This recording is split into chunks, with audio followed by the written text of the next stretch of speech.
200 years ago, a single mistake in November meant you wouldn't wake up in March.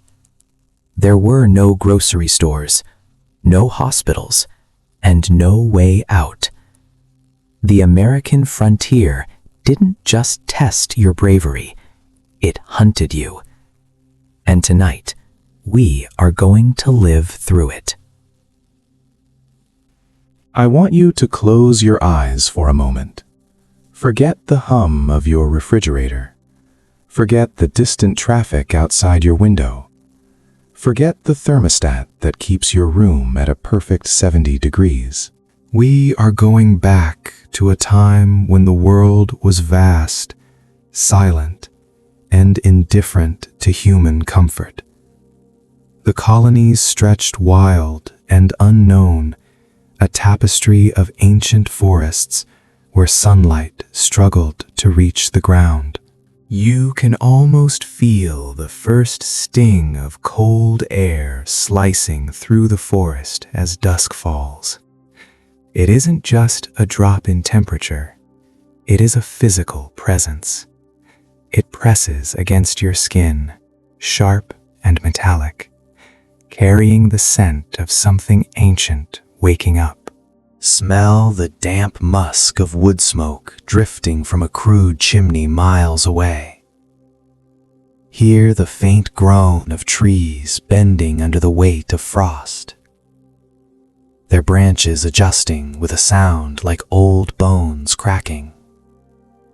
You picture yourself standing outside a rough-hewn cabin on the edge of the wilderness. You are small. The forest is enormous. Somewhere beyond the reach of cities and comfort, your breath turns to mist. Watch it curl in front of your face, a fleeting ghost of warmth that vanishes into the gray air. The sky glows with that particular steel blue shimmer that means winter is no longer a whisper. It is arriving. It is heavy.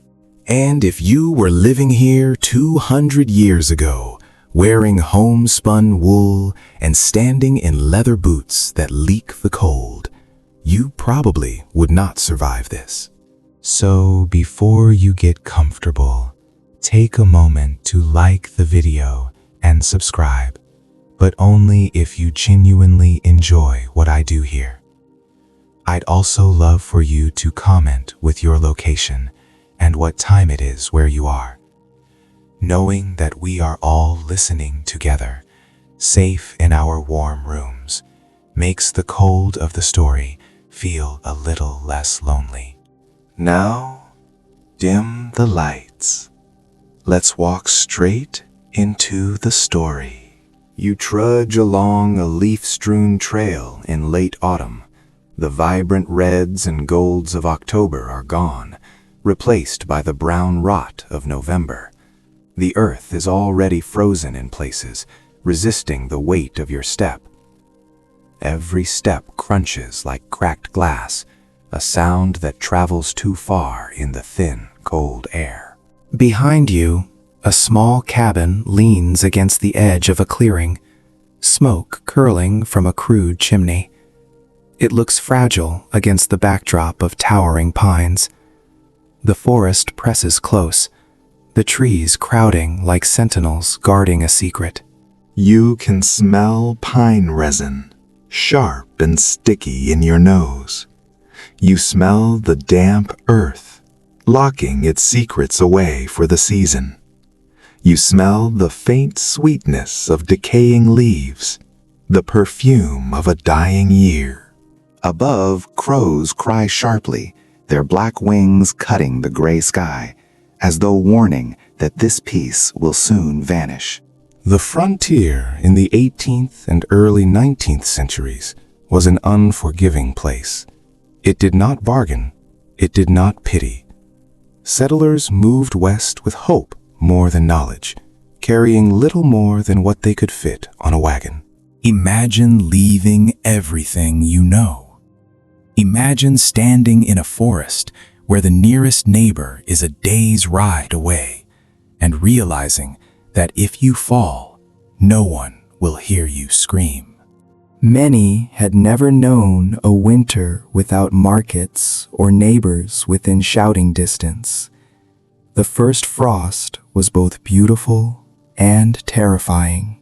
It painted the world silver, rimming every blade of grass with delicate crystals. But it also closed off escape. Roads turned to ruts of stone. Streams turned to mirrors of ice. The long stretch of survival began. You tighten your cloak against the cold, feeling the rough wool scratch against your neck. You think about those who came before you, clearing land with hands already stiff from chill. Slow, relaxing, and inspiring. Some built quickly, piling logs with desperation as nights dropped below freezing. You can hear the echo of their axes in your mind, a frantic rhythm against the setting sun. Others lingered too long. They underestimated the speed of the turn. They paid the price when snow trapped them in half-finished shelters, exposed to winds that felt like knives. Historians still argue whether the first European pioneers underestimated winter out of ignorance or arrogance. Perhaps it was a bit of both.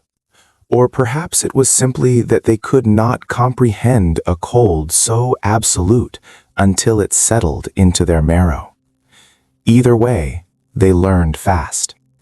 There's a strange peace in the frontier's early winter. The forest quiets. The birds disappear.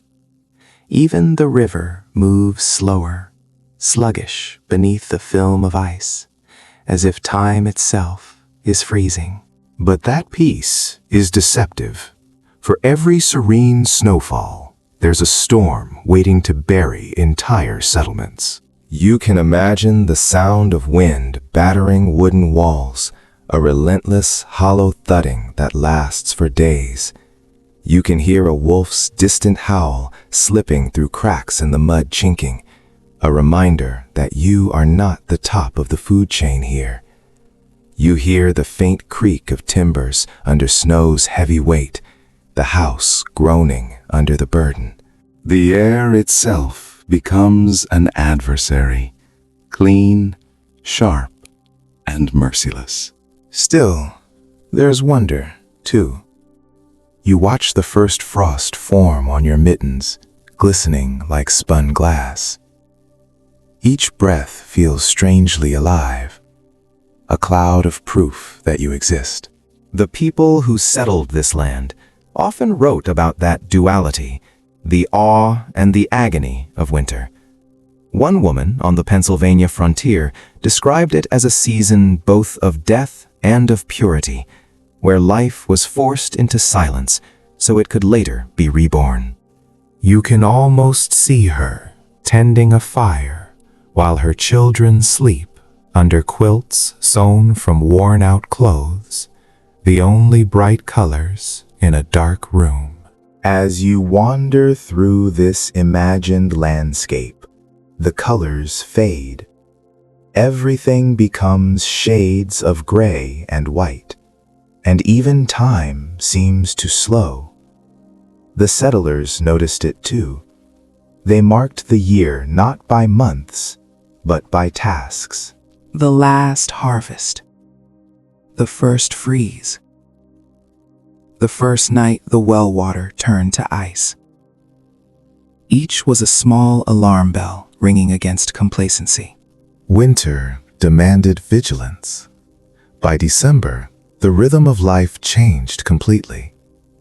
Days shortened to mere flickers of light, precious and fleeting. Every activity revolved around staying warm and fed. The body adapted. Hands grew calloused, faces windburned, movements economical. You can feel that in your own shoulders as you picture hauling logs or breaking ice for water. Fatigue became constant, but so did resilience. In this moment, standing in the first frost, staring at the cabin that is barely more than a wooden box, you sense that deeper truth of the frontier. It wasn't a tale of endless bravery. It was a tale of small, persistent acts of survival, mending boots, chopping wood, rationing food. It's easy to imagine romance in the wilderness from the comfort of a warm bed. But here, every breath burns in your lungs. Every step risks frostbite. And yet somehow people stayed. You pause by the cabin door and glance toward the woods one last time. The snow begins to fall again, soft and quiet. The flakes catch in your hair, melt against your lips, and vanish. In that instant, the enormity of the task ahead settles in your bones. You are not fighting the wilderness. You are learning to live with it. The first frost has come, and the long winter has begun. You wake to the soft creak of timber and the thin light of morning seeping through gaps in the cabin walls. It is not a waking of alarm, but of awareness. The silence is profound. Your breath fogs in front of your face before fading into the cold air. That little cloud is the first thing you see every morning, a reminder that the temperature inside is barely higher than the temperature outside. The night fire has died down to faint orange embers, pulsating like a dying heartbeat. Frost rims the inside of the window pane, creating delicate, fern-like patterns that block the view of the world. You wrap your blanket tighter around your shoulders, the coarse wool scratching against your skin. You realize something that every settler eventually learns. A cabin is not simply a house. It is a shield.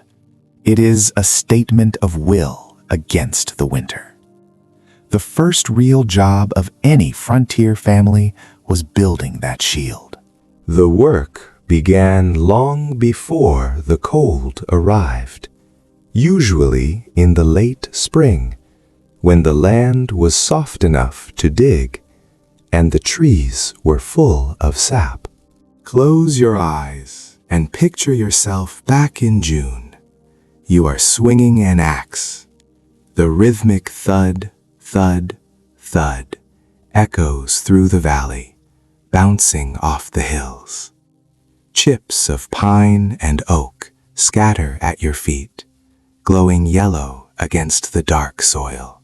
Every cut smells sharp and alive, a mix of resin and damp bark.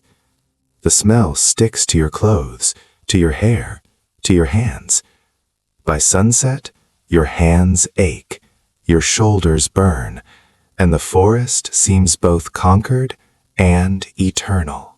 To the early settlers, choosing the right spot for a cabin was almost an art form. It wasn't just about the view, it was about physics. They looked for high ground to avoid flooding, shelter from wind, and trees thick enough to provide logs, yet open enough to let in light.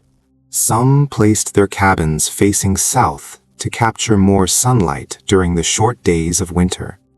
Imagine the difference that made. A few extra degrees of warmth trapped in the wood could save a life in February. Others built near streams for easy water access, though that also invited trouble when the ice broke in spring. Historians still debate whether the earliest frontiersmen learned these tricks from indigenous neighbors or through brutal trial and error. Probably both.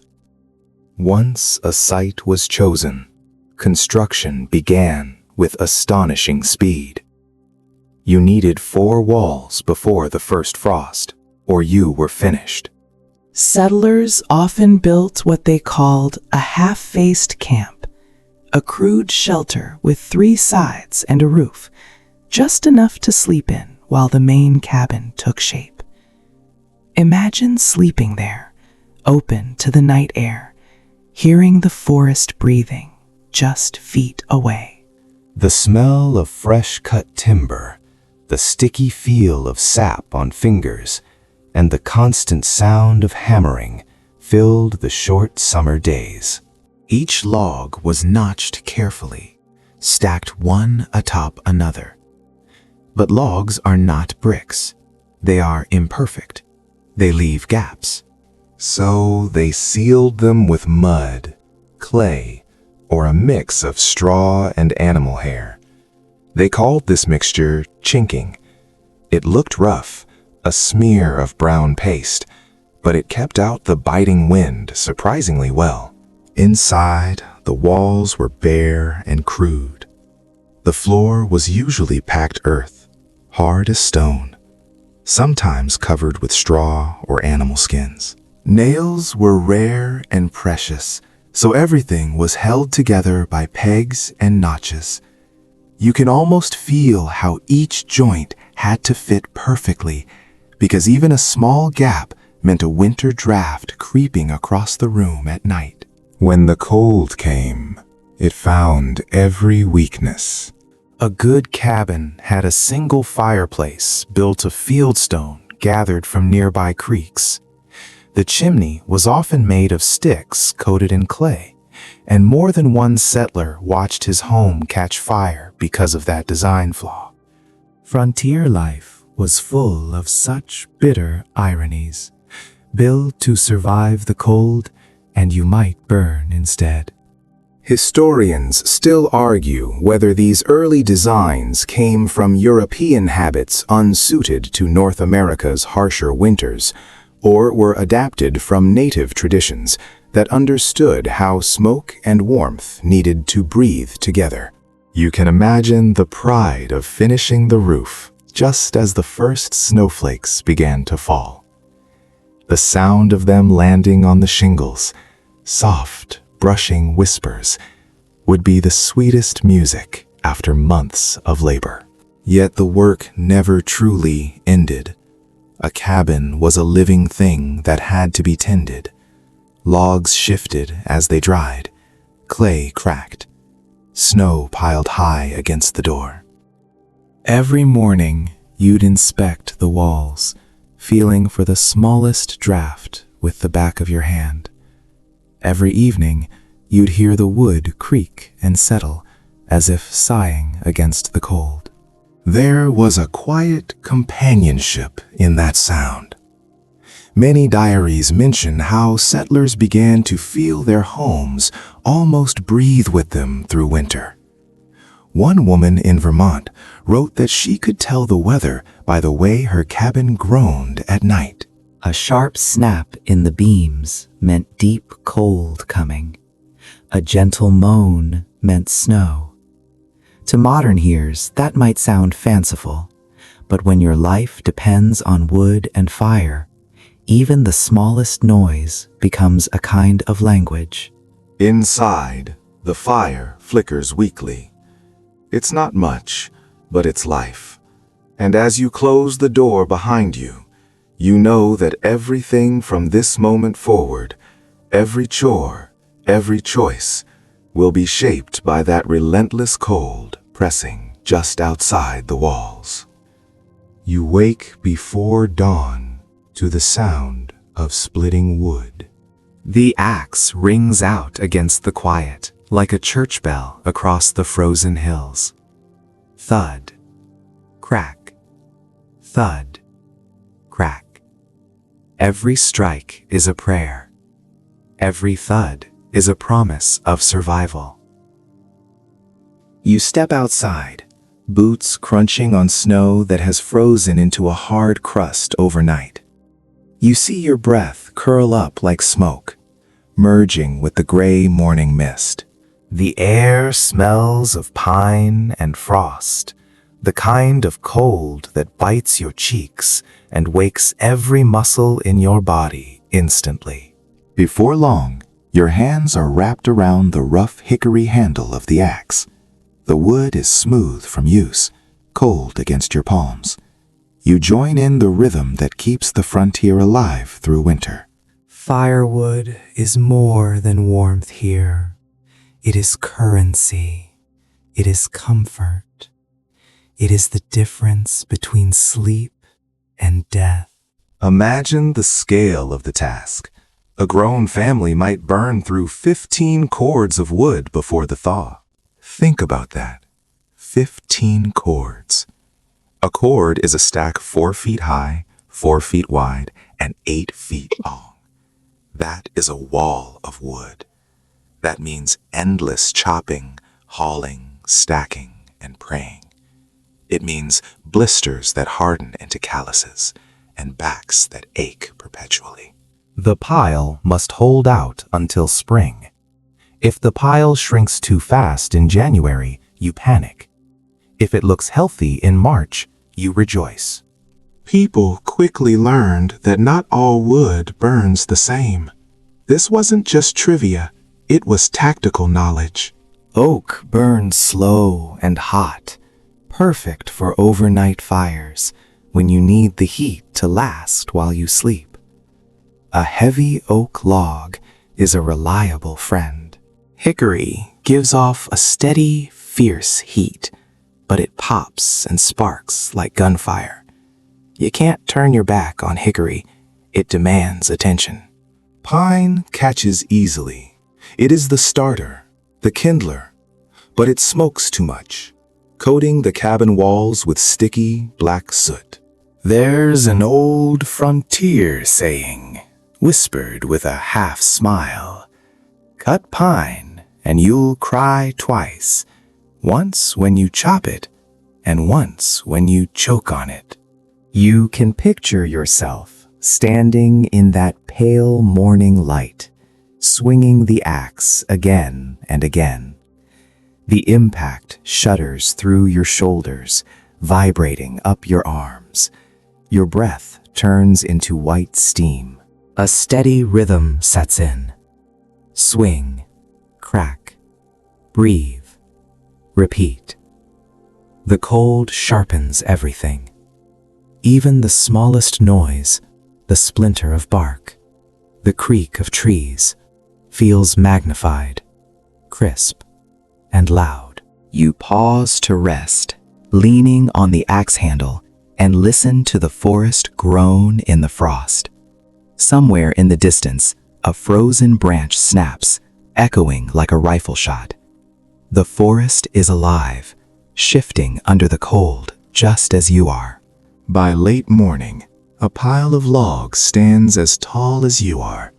Each piece represents an hour of your life traded for another hour of warmth.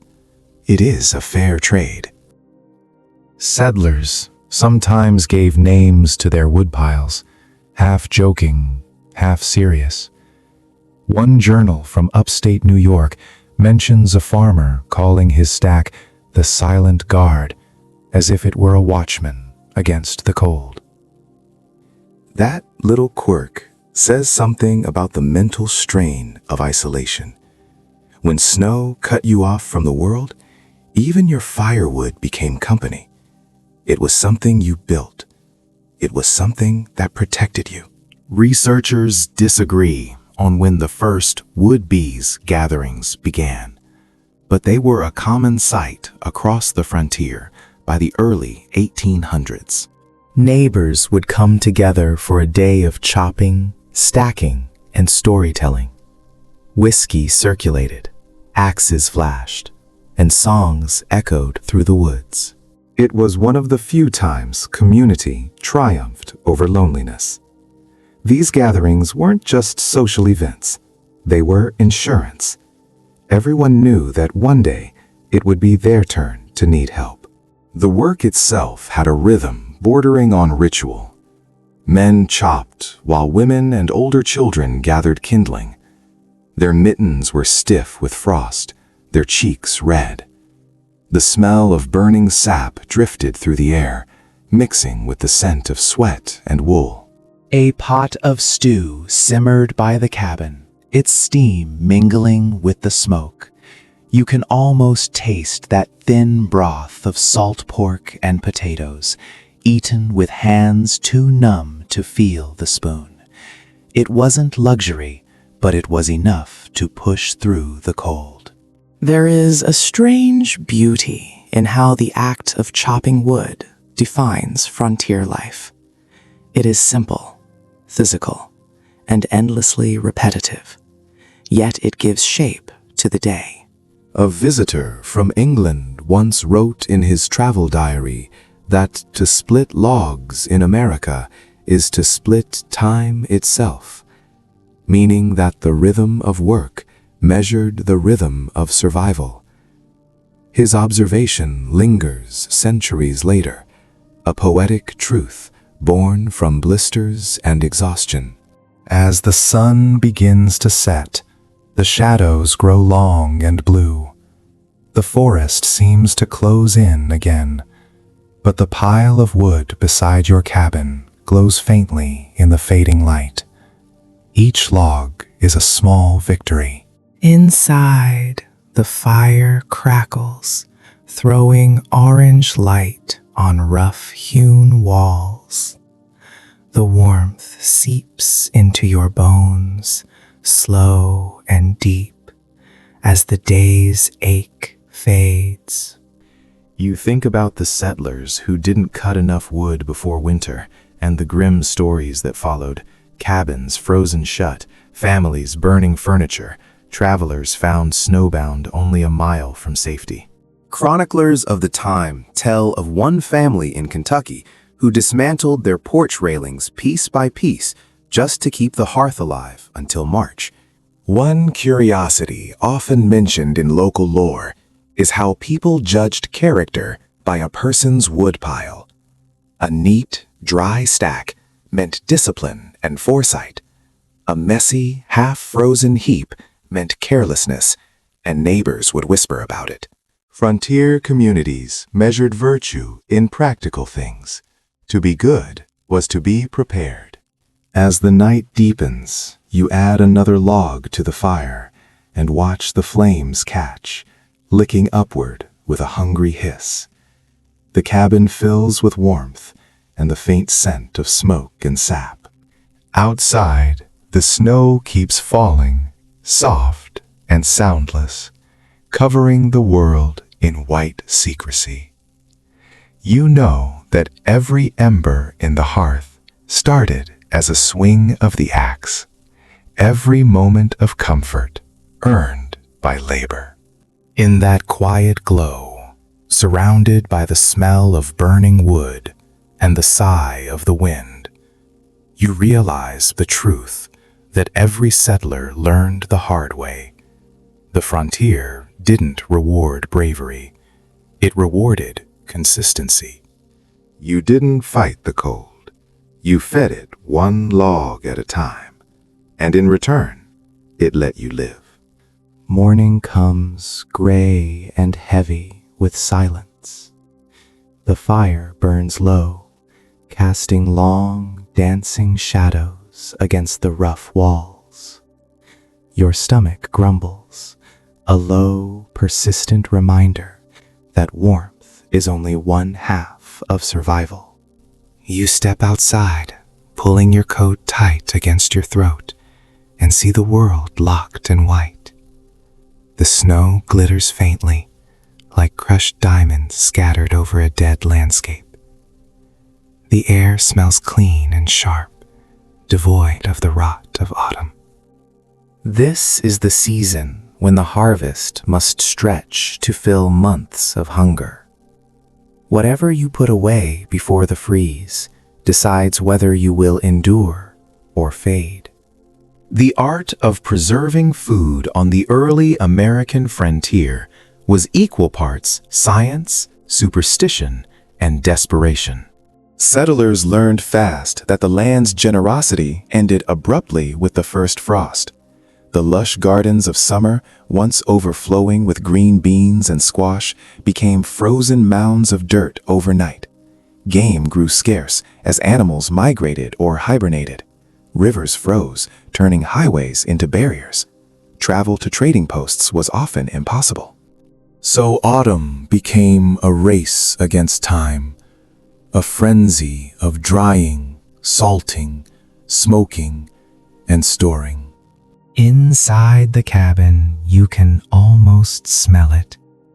It is a dense, layered scent that defines the frontier home in winter. The salt-soaked tang of pork, the musty, fermented sweetness of dried apples, the sharp vinegar bite of pickled beans that makes your mouth water just thinking about it. Women worked tirelessly over iron kettles, boiling brine or stirring bubbling molasses until their arms ached.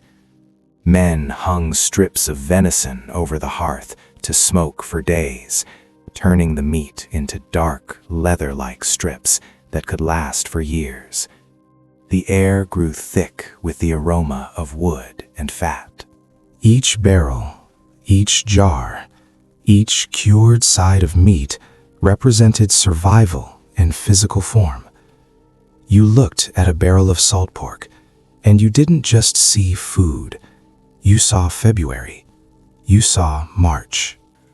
A common sight in any frontier kitchen was the smoke rack suspended above the fire. It was more than decoration.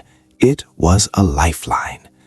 Strips of meat, fish, or sausage hung there, curing slowly in the warmth and smoke, swaying gently in the drafts. The wood chosen for smoking mattered here, too.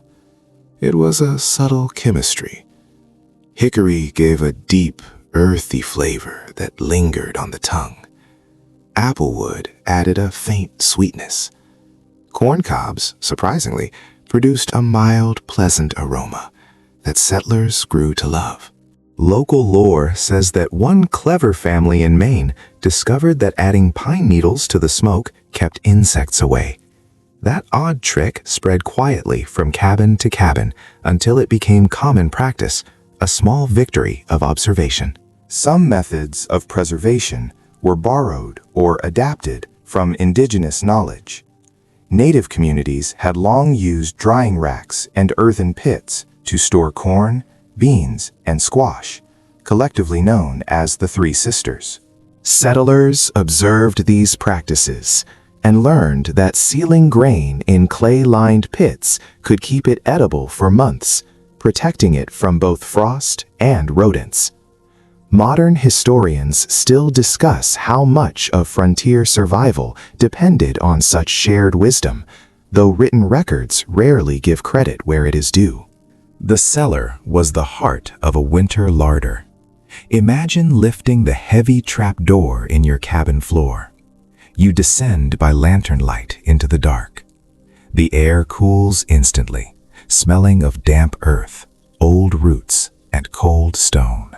Shelves line the earthen walls, holding jars of preserved fruit that glow like jewels in the lantern light. Baskets of potatoes, carrots, and turnips sit packed in straw, sleeping in the dark. The cold keeps everything slow, almost suspended in time. You move carefully, mindful of each jar as though it were gold. In a sense, it is. There are stories from New Hampshire and Vermont about settlers singing quietly while working in their cellars. The sound, muffled by the earth, must have felt both lonely and comforting. One surviving journal describes the habit as singing to the roots, a way to keep the cold from feeling so absolute. Whether superstition or simple sanity, it became part of the rhythm of survival. Salt was the true treasure of the frontier. It preserved meat, cured hides, and even served as currency in remote settlements. Without it, food spoiled quickly, and winter turned deadly. Some families traveled for days to find salt springs, evaporating the water in iron pans to collect the precious crystals. Others traded their best furs for barrels of salt brought by river traders. Archaeological finds from frontier forts still contain fragments of these salt pans, blackened by fire and time, testament to the labor required for a single pinch of seasoning. The smell of vinegar and smoke fills your imagination as you think of those cramped winter cellars. One settler's diary mentions an unusual trick, suspending apples from the rafters on strings so they would dry slowly in the warm air above the fire. She wrote that they wrinkled like old faces, but kept their sweetness. That line has survived centuries because it captures something honest, the small, poetic victories of endurance. There were failures too. The margin for error was razor thin. Fermented pickles exploded in their jars. Salted meat spoiled from invisible bacteria. Barrels cracked from frost, spilling their precious contents. Food poisoning was not uncommon, though few understood its causes. A letter from a frontier doctor in 1812 warns that improperly cured meats have laid many low before spring. Even now, scholars puzzle over how families managed to survive repeated winters with such limited knowledge of hygiene and preservation. The answer perhaps lies in intuition and sheer stubbornness. You lift a jar of sauerkraut from the shelf and imagine the crunch of it on a bitter night. Its sourness is a shock of life in a world of gray. That tangy dish, originally brought by German settlers, became a staple across frontier America. It stored well and provided vital vitamins during months when fresh food was impossible. Today, nutritionists know it likely saved lives by preventing scurvy, though the settlers themselves only knew it kept the blood sweet. Back upstairs, the fire crackles again. You slice a piece of smoked pork, drop it into a pot with potatoes and a handful of dried beans. The scent fills the room, earthy and satisfying. It is not a feast, but it is warmth that reaches from the stomach outward. Outside, the wind rises, carrying the faint cry of something wild in the forest. You glance toward your woodpile, your animals, and the frozen river beyond. Every resource is accounted for. Every jar and log and heartbeat must be rationed with care. The settler's greatest skill was not bravery, but restraint. As you sip the thin, savory broth, you think about the rhythm of those who came before you. Cut, salt, hang, store, wait. Their world was measured in cycles of scarcity and renewal. You realize that every bite they ate through the cold months was not just food, but proof of planning, persistence, and faith that the thaw would come again. The morning sky glows pale gray, the color of cold iron. It is a light that offers no heat, only illumination. You stand outside the cabin, listening to the faint groan of the river nearby. It has begun to ice over. Thin layers form along the edges like glass, jagged and fragile, creeping toward the center. You know that within days the current will freeze solid, cutting off the easiest route to the nearest fort. The river, once a highway, becomes a wall. If you are going to trade for salt, powder, or cloth, now is the moment. By next week, the wilderness will be a sealed world.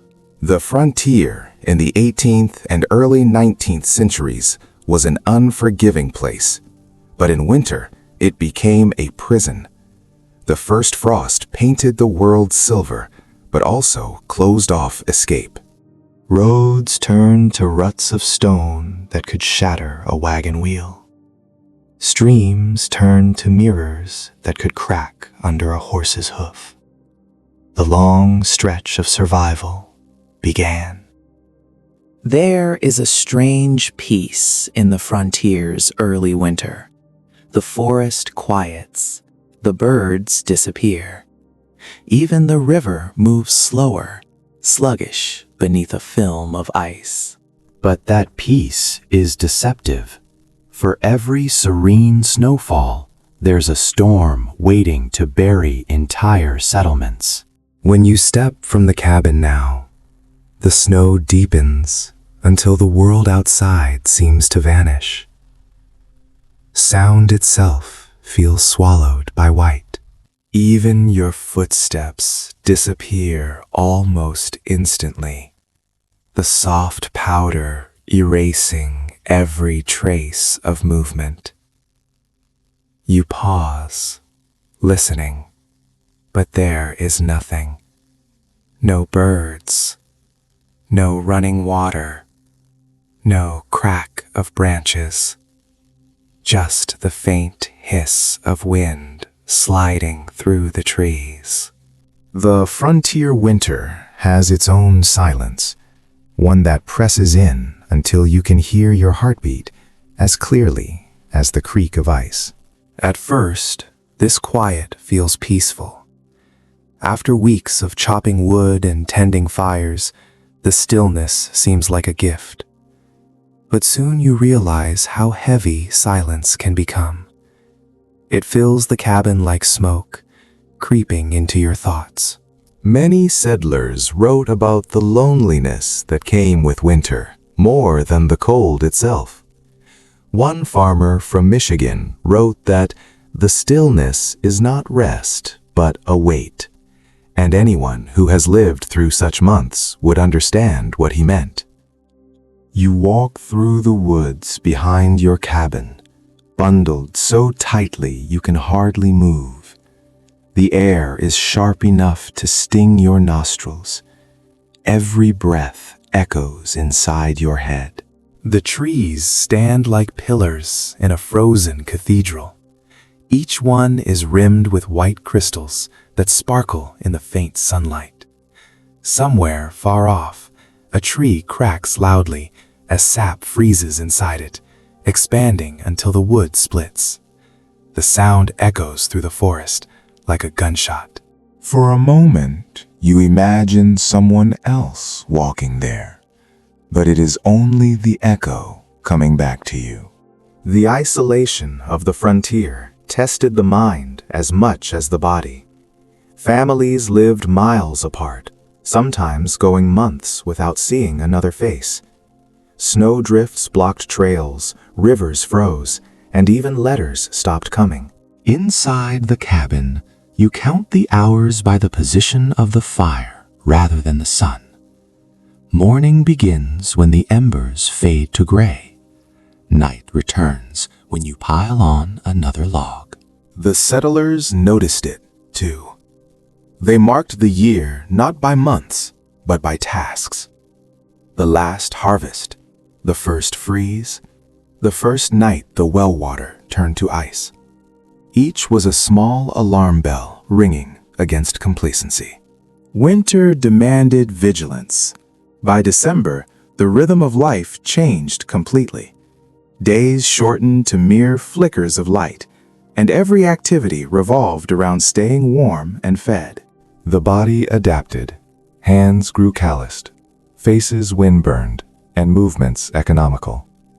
You can feel that in your own shoulders as you picture hauling logs or breaking ice for water.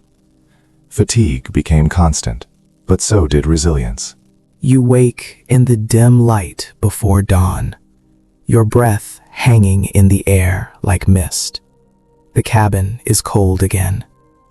Despite the stack of firewood outside, the embers from last night's fire glow faintly, half buried under a bed of gray ash. This moment right here is the frontier's first real test. Keeping a fire alive through the night isn't just comfort.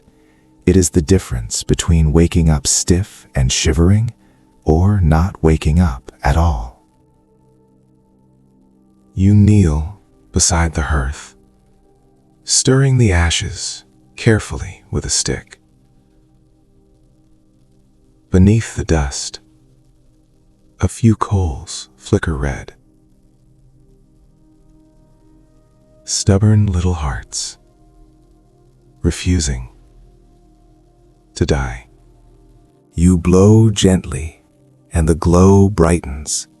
A thread of smoke curls up into the air. It smells sweet, almost like caramelized wood.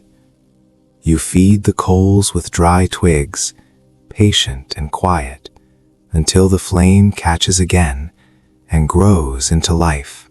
The cabin begins to warm, just a little, enough to make your fingers stop aching. Frontier families treated fire as something almost sacred. They called it the household spirit. Losing it in the middle of winter could mean days of hardship trying to rekindle a flame from scratch.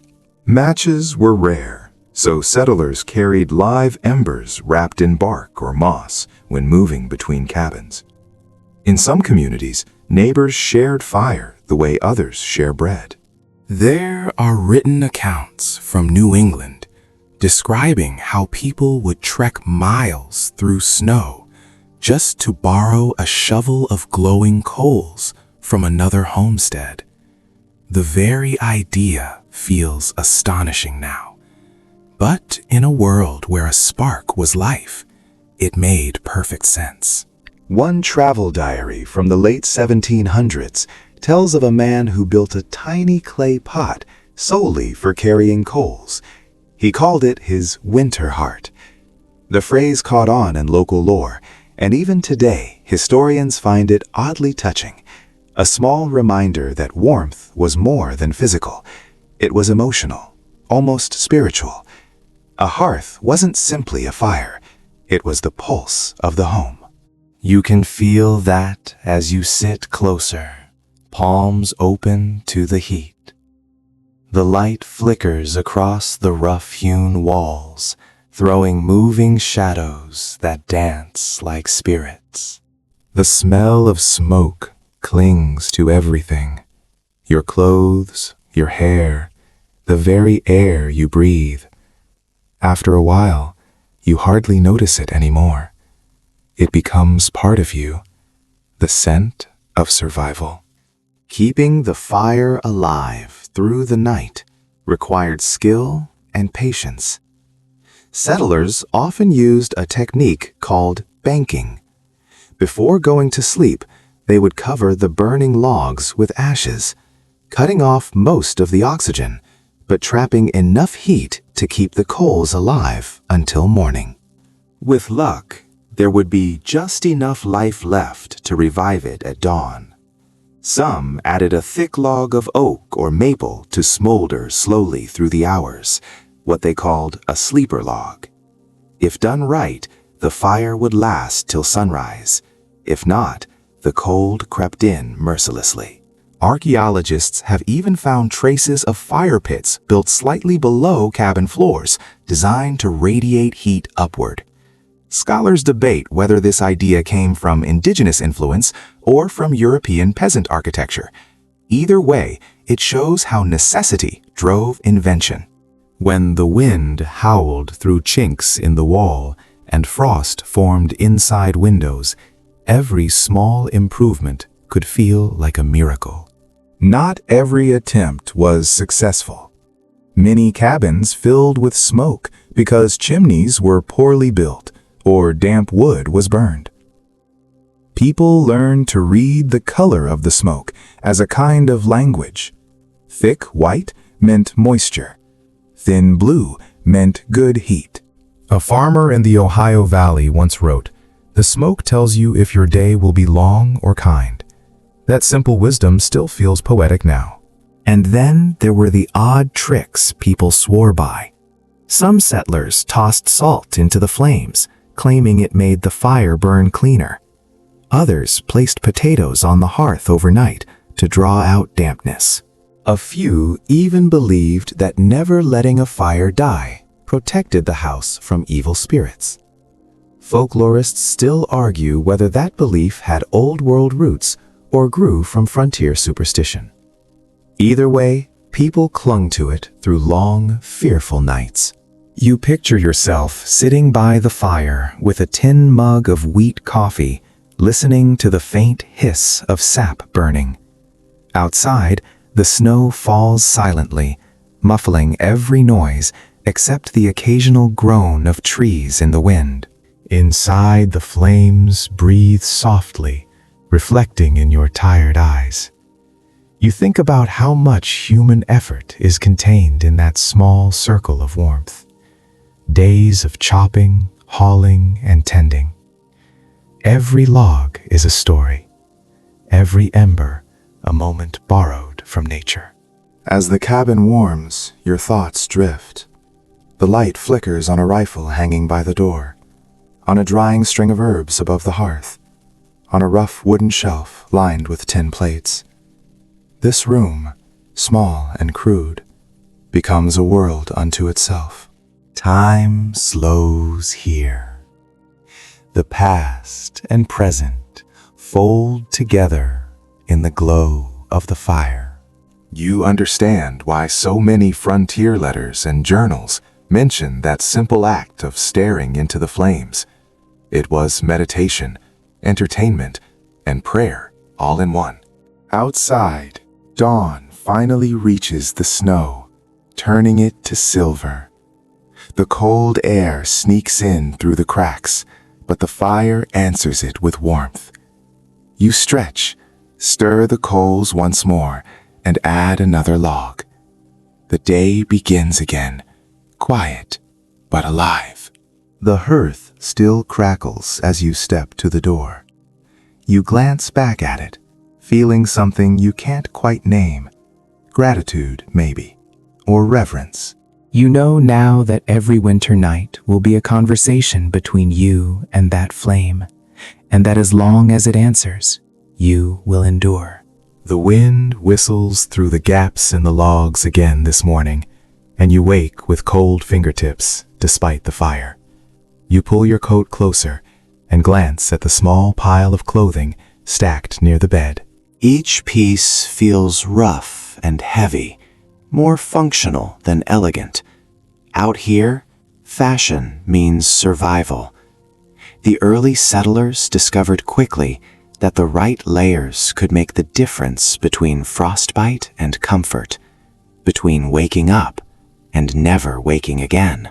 You touch the fabric of your wool shirt and feel its coarse warmth. Most settlers wore garments spun and woven at home. Flax became linen. Wool became coarse blankets or thick trousers. And deer hide turned into sturdy coats. Spinning wheels creaked in every cabin through autumn as women worked by candlelight, turning raw fibers into thread. The faint whir of the spindle was a familiar comfort, a sound that meant progress against the coming cold. A single shirt could take days to weave, and winter clothing required endless preparation. Some families made their own dyes using bark, berries, or even iron filings to give dull browns and grays a touch of life. You imagine your hands stained with the faint green of walnut hulls or the deep red of madder root. Color in the dead of winter was a kind of rebellion, a statement that beauty still mattered even when the world turned white. Layering was the secret skill everyone learned fast. A thin linen shirt next to the skin, then a wool tunic, then a thick coat of hide or homespun. Trousers lined with flannel or fur, mittens stuffed with scraps of rabbit skin, boots packed with dry grass for insulation. You can feel the weight of it all pressing down as you move, like carrying your home on your body. The air bites less, but every motion becomes slower. Still, it is worth it.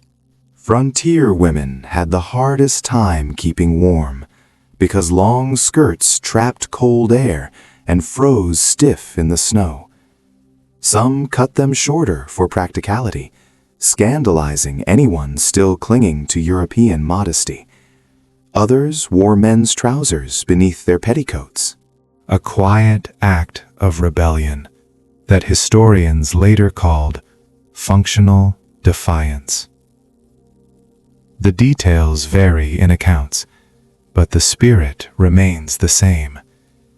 The body must live first, reputation second. In some regions, people lined their clothes with paper or dried moss. Travelers' journals mention settlers stuffing newspaper into boots to keep their toes from freezing. It worked surprisingly well. One merchant wrote in 1818 that he preferred a Boston Gazette to a blanket for the feet. Modern researchers find that amusing, but it was pure ingenuity. When you live far from towns, creativity replaces luxury. Hats and hoods were essential too. Many families made them from rabbit fur or raccoon tails, stitched roughly but effective against the wind. The famous skin cap, later romanticized by storytellers, was originally a practical piece of gear rather than a symbol of adventure. Its tail hung down the back of the neck to keep snow from sliding into the collar.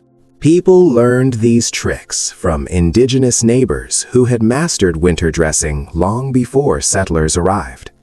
Scholars still discuss how much of frontier attire evolved from native designs, though much credit was long ignored in popular histories. You tie a wool scarf around your neck and feel how the coarse fibers slightly against your skin. The warmth spreads slowly, a physical reminder of effort made months earlier. Someone spun this wool, dyed it, cut it, and stitched it by hand. Every garment carries the touch of a person's labor. Clothing was currency and inheritance. It was patched, mended, and passed down until the fabric was more repair than original thread. A curious detail from early New England letters mentions people sleeping fully clothed in winter, not out of laziness, but to preserve warmth. Families often wore hats to bed, wrapped in every blanket available, their breath frosting the inside of the quilts. Some even sewed small stones or bits of metal that had been heated in the fire into cloth pouches and tucked them beneath the covers to make a primitive hot water bottle. A few of these odd heating stones survive in museums, still darkened from years of use. As the morning light grows stronger, you step outside to fetch water from the frozen barrel. Your coat stiffens in the cold, and your breath curls upward like smoke. The weight of your clothing gives you a strange sense of security, like armor. You remember how settlers used to say, "Dress as if the wind hates you," and it feels perfectly true. The wind does not care, but the effort makes you feel defiant. Even laundry was an ordeal. Water froze before the soap could foam, and clothes stiffened into boards on a line. People sometimes hung garments inside, near the fire, the steam filling the room with the smell of lye and wet wool. Diaries mention the satisfaction of that scent. Unpleasant by modern standards, but comforting then. It meant the work was done. The body would stay warm another day. You pause for a moment, holding the bucket of ice-crusted water. Your reflection shimmers faintly on its surface, framed by fur, wool, and frost. The figure looking back could belong to any century. Out here, the difference between past and present fades. You feel the continuity of human instinct. Cover, protect, endure. Back inside, you hang your coat by the fire and listen to the soft drip of melting snow from its hem. The warmth creeps back into your limbs. You can almost hear the faint hum of the spinning wheel again, the thread stretching between fingers, the whisper of fabric taking shape. Every stitch tells a story of patience and necessity, a quiet defiance against nature's cruelty. As night falls, you wrap yourself again in layers of wool and leather, your small cabin glowing in the dark. Outside, the world freezes solid, but inside you carry the warmth of countless hands that wove, stitched, and prepared before you. In this shared human ritual of dressing for survival, the frontier becomes less lonely, the cold less cruel. The morning sky glows pale gray, the color of cold iron. You stand outside the cabin, listening to the faint groan of the river nearby. It has begun to ice over, thin layers forming along the edges like glass. You know that within days the current will freeze solid, cutting off the easiest route to the nearest fort. If you are going to trade for salt, powder, or cloth, now is the moment. By next week, the wilderness will be a sealed world. Trading before the snows was not simply business, it was survival. Frontier families relied on barter with forts, small towns, and passing trappers. Coins were scarce, so every exchange depended on need and trust. A pelt for a pound of salt, a jar of honey for a bundle of nails, a few candles for a handful of bullets. You tie your furs into a bundle and prepare to set out, knowing that the journey itself might be more dangerous than the trade. You start down the narrow path toward the river, boots crunching through crusted snow. The air smells of pine and smoke, clean and harsh. The forest feels alive but watchful, every sound amplified by the cold. A crow calls in the distance, its cry sharp as a knife. You tighten your scarf and keep walking, one slow step after another. Travel in winter was always uncertain. Ice could snap underfoot. Snowdrifts could swallow trails, and daylight vanished too quickly. Many settlers wrote of losing their way only a mile from home when storms swept in. Some never returned. It became common practice to mark trees with an axe or hang strips of cloth to guide the way back. Modern researchers still debate whether these markings had roots in native trail customs or grew out of pure necessity. By midday, you reach the frozen bank of the river.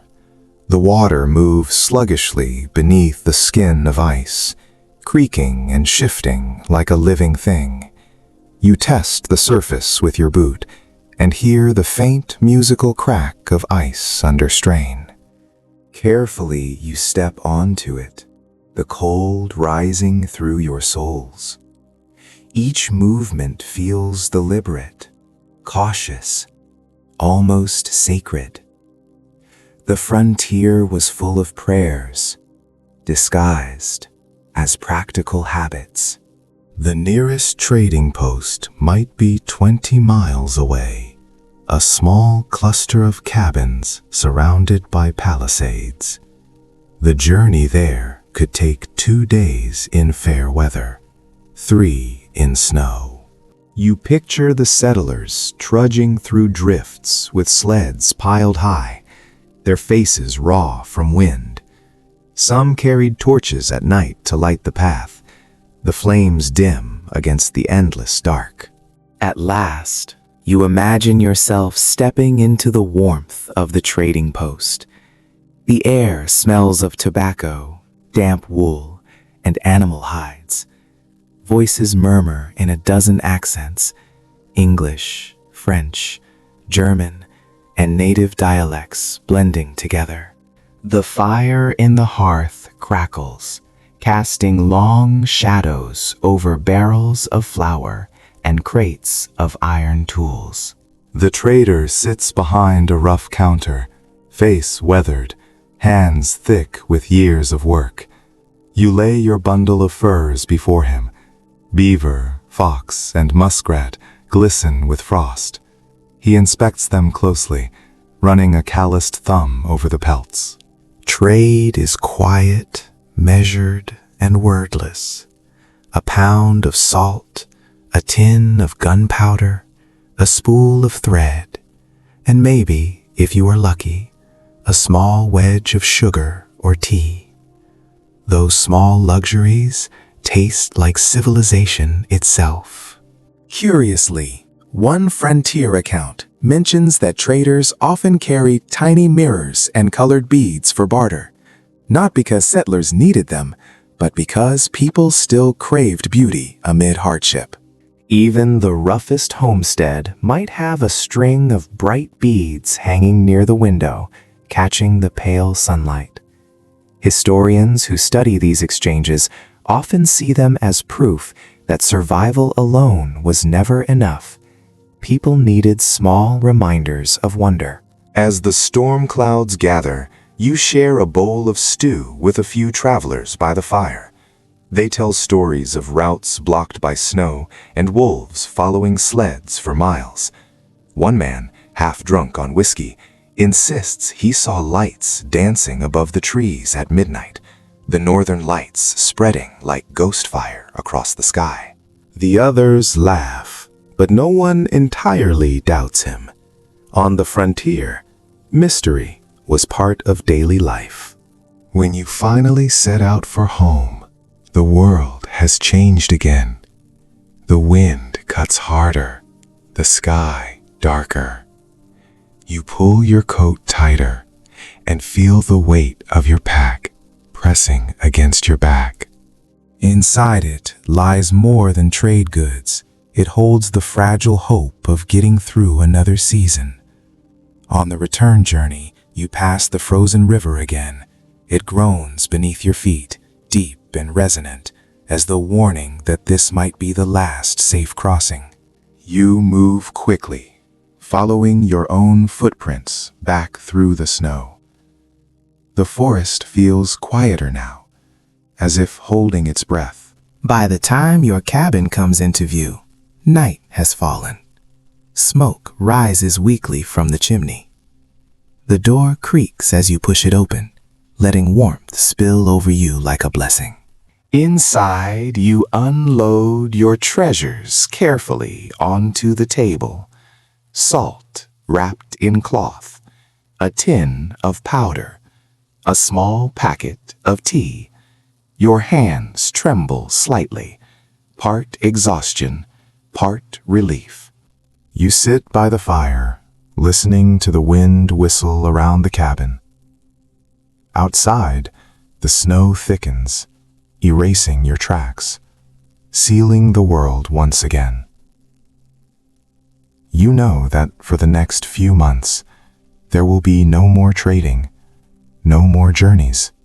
The river will sleep, the paths will vanish, and all that remains is endurance. As you sip your first cup of tea in weeks, steam rising in slow spirals, you feel something close to gratitude. Every trade, every step, every choice was a quiet negotiation with the wilderness itself. You survived another crossing, and for now, that is enough. Morning arrives in a dim hush, the kind of cold that feels older than memory. You open the cabin door and step into air so sharp it makes your eyes water.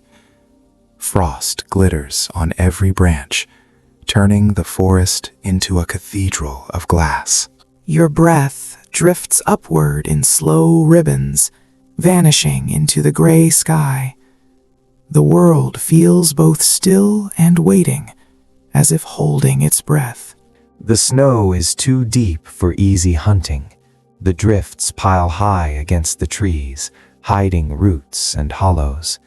Yet you have no choice. Supplies are low, and the salted meat you worked so hard to preserve in autumn. The barrel in the cellar echoes when you tap it. Today, you will have to rely on whatever small game the forest decides to offer. The big animals have vanished into the wilderness. Deer and elk, sensing the deep freeze, have migrated south, where the wind is softer and food is easier to find. Bears sleep deep in their dens, buried under feet of snow and earth. Even the wolves travel farther from human scent, chasing the herds. What remains are the quiet survivors of the frozen world. Rabbits, squirrels, and birds that cling to life in the bare trees. You pull on your snowshoes, the leather binding stiff with cold. You sling your old musket across your back, the metal barrel burning cold against your coat. You step carefully into the drifts. Your breath fogs the air with each slow exhale. Snow muffles sound so completely that your footsteps seem to vanish before they even hit the ground. The only noise comes from the rhythmic creak, swish of the snowshoes and the distant tapping of a woodpecker searching for food high above. The silence feels strange at first, oppressive even. But soon it becomes part of your rhythm. You begin to listen differently, your senses sharpening. You hear the wind sliding over pine needles. You hear the groan of a branch burdened by ice. Every whisper of movement could mean a meal. Small game hunting in winter was a delicate art. It wasn't about the chase. It was about the wait. Traps were often more reliable than bullets, and patience mattered more than strength. You find a hollow near a fallen log, sheltered from the wind. You check one of your snares, a simple loop of wire or hemp. It lies half buried in snow, untouched. You reset it, your fingers moving clumsily in the cold, feeling the numbness spreading slowly despite the gloves. Historians have long noted how crucial small animals were to winter diets. Without them, starvation would have claimed far more settlers. One scholar called the rabbit the unsung hero of the American frontier. It was easy to underestimate the simple act of catching one. It seemed small, insignificant. But when snow blocked travel and grain stores ran low, that single rabbit could mean another week of life. You move on. You spot movement ahead, a flicker of brown against the blinding white. You crouch low, heart quickening. The rabbit freezes. Its ears are sharp, turning like radar dishes. Its eyes reflect the light like tiny, dark mirrors. For a moment, the two of you are statues, living monuments in a dead landscape, each studying the other. Then, instinct moves faster than thought. You raise your musket. The wood stock is smooth against your cheek. You exhale slowly, watching your breath clear the sight. You fire. The sound cracks across the forest, shattering the silence and scattering a few startled birds. When the smoke clears, the smell of black powder mingling with the clean metallic scent of snow, the rabbit lies still. You walk toward it, your snowshoes sinking slightly in the fresh powder. You kneel beside the animal, feeling a flicker of sorrow that you do not try to hide. The warmth is fading from its body. On the frontier, hunting was never just about necessity. It was a conversation with the land, one that demanded both respect and regret. Many settlers followed small rituals before or after a hunt. Some whispered a short prayer of thanks. Some touched the earth beside the fallen creature, acknowledging the return of energy to the soil. Others simply bowed their heads in silence. These gestures, rarely written about in formal histories, revealed a deeper understanding. To take life from the wilderness was to owe something in return. There were moments of strange beauty, too. You watch the bright flash of a red cardinal against the snow, a drop of blood in a world of milk. You see the way rabbit tracks zigzag across open fields, playful even in peril. You hear the soft hoot of an owl echoing through the trees at dusk. Travelers often wrote about how such sights reminded them that the world still held wonder, even when hunger pressed hard. You sling the rabbit gently into your pack and keep walking. The sky has turned pale gold, the sun weak but beautiful. You follow a line of animal tracks down to a stream half covered by ice. The sound of trickling water feels almost like a voice, whispering secrets under the frost. You kneel, break a thin layer of ice with your hand, and drink. The water is shockingly cold, biting at your teeth, but it clears your head. For a moment, you feel a strange gratitude that even this small act, drinking water from a stream, is possible. Not every settler could hunt, and many depended on trapping birds instead. Nets made from hemp or horsehair were stretched between trees, baited with seeds. Quails, doves, and even crows sometimes filled the empty pots. One odd account tells of a family surviving an entire February on nothing but roasted sparrows. The letter describing it ends with the line, "We ate like kings." Perhaps it was meant as humor, or perhaps exhaustion had replaced despair with irony. By late afternoon, the light begins to fade again. You head back toward the cabin, carrying 2 rabbits and a squirrel. A modest but hard-earned reward. The snow crunches beneath your boots. The trees now glow pink in the sunset. In that fading light, the forest looks both fragile and eternal. You imagine the countless generations of people who walked through this same silence, chasing the same flickers of movement, depending on the same uncertain mercy of nature. Back inside, the fire welcomes you with its golden breath. You skin the rabbits carefully, working slowly, trying not to waste a single scrap. The smell of raw meat mixes with the smoke, earthy and sharp. You drop the bones into a pot, add snow for water, and watch it melt into a thin, steaming broth. The first sip burns your tongue, but tastes of victory, simple and profound. You lean back, feeling the warmth seep through your layers of wool. Outside, the stars begin to appear, bright and endless above the white forest. Somewhere far away, a fox cries out, its voice lonely but sure. You think of it not as an enemy, but as another soul trying to live through the same winter.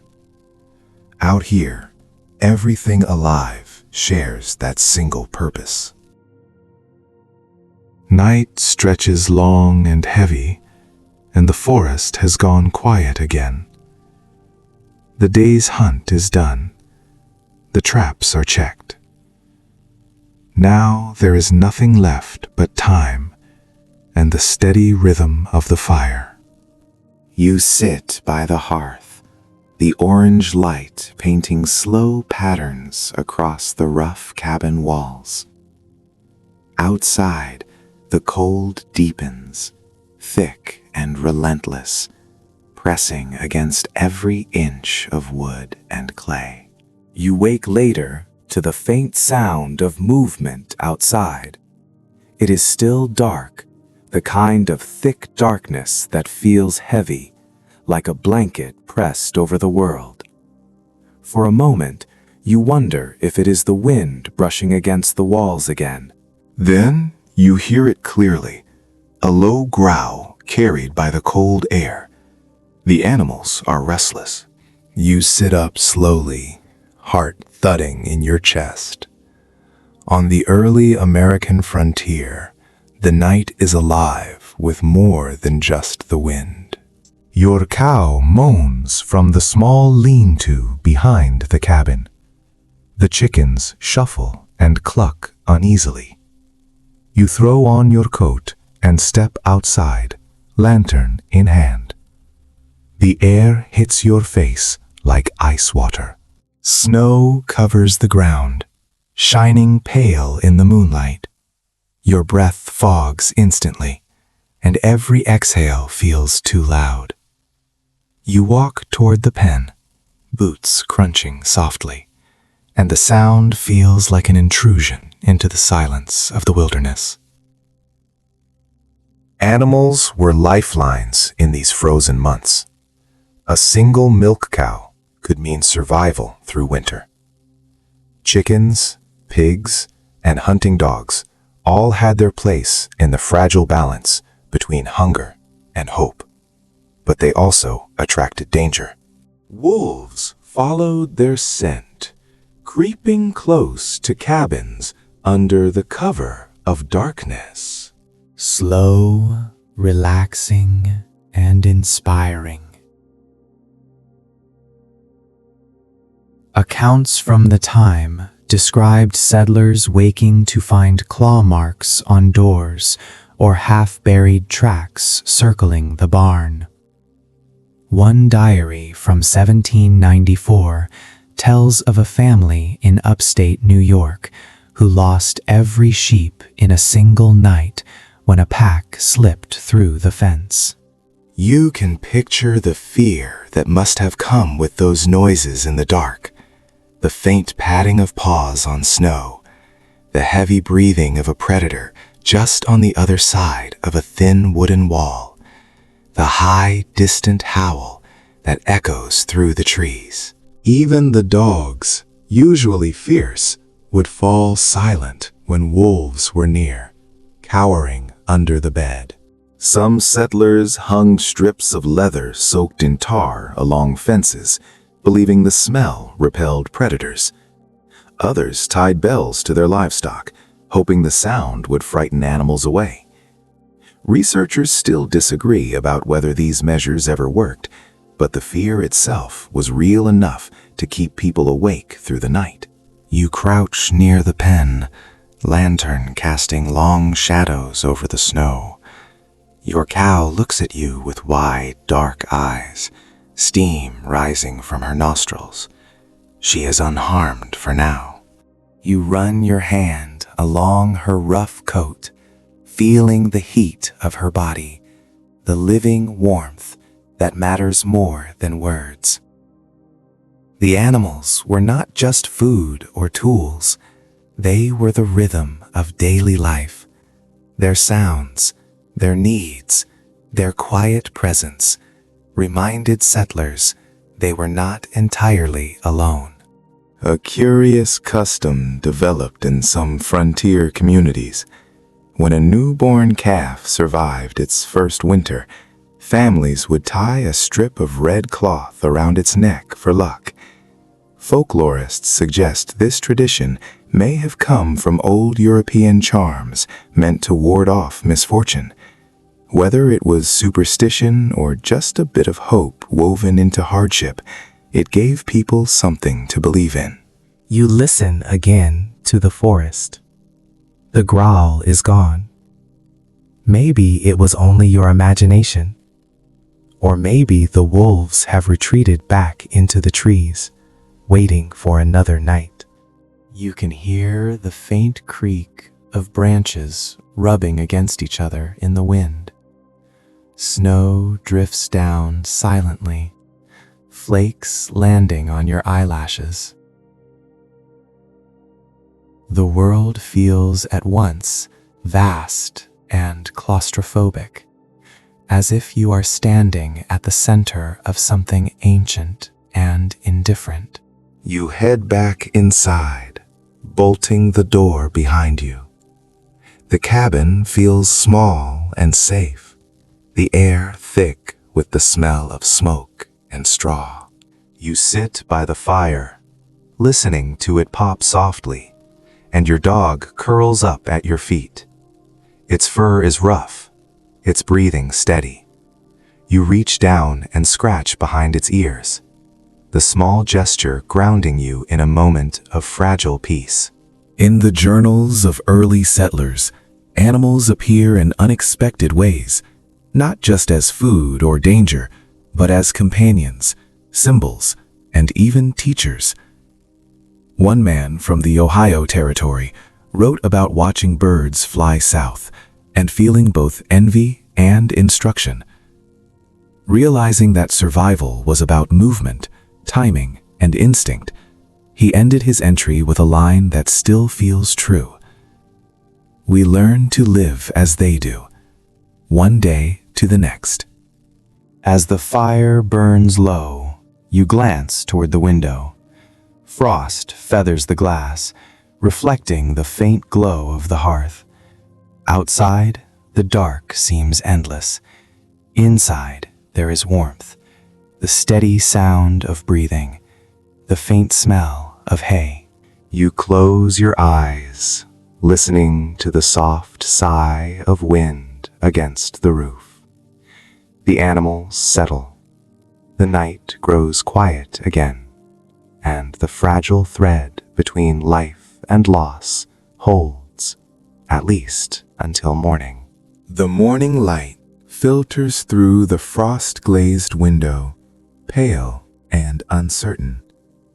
You wake with a dull ache in your chest and a weight behind your eyes that feels unfamiliar. Outside, the snow glows faintly blue, the world still and bright. But inside the cabin, the air feels heavy, close, as if sickness has taken hold. You cough once, the sound echoing too loudly in the quiet room. Winter, you realize, is not finished testing you yet. Illness was one of the frontier's cruelest visitors. It came quietly and lingered long after the fire died down. Cold air seeped into lungs, and small ailments that might have passed easily in town became deadly in the wilderness. Settlers faced fevers, frostbite, infections, and all manner of unnamed aches that doctors miles away could not reach in time. The nearest physician might be a week's journey away, and by the time help arrived, it was often too late. You sit by the hearth, wrapping a shawl around your shoulders, and reach for a tin cup of water. The taste is faintly metallic, drawn from the bucket near the door. You sip it slowly, letting the warmth of the fire touch your face. Across the room, a small bundle of dried herbs hangs from a beam. You remember collecting them months ago, long before the snow fell.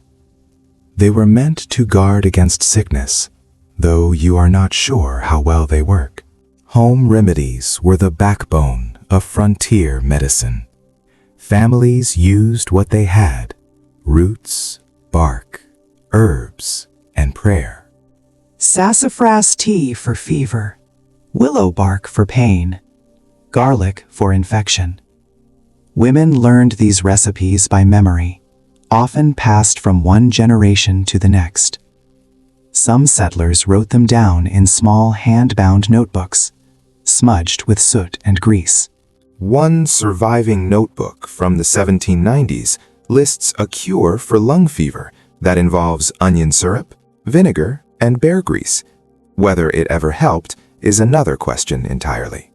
You crush a few leaves of mint and wintergreen into a pot of water and set it by the fire to steep.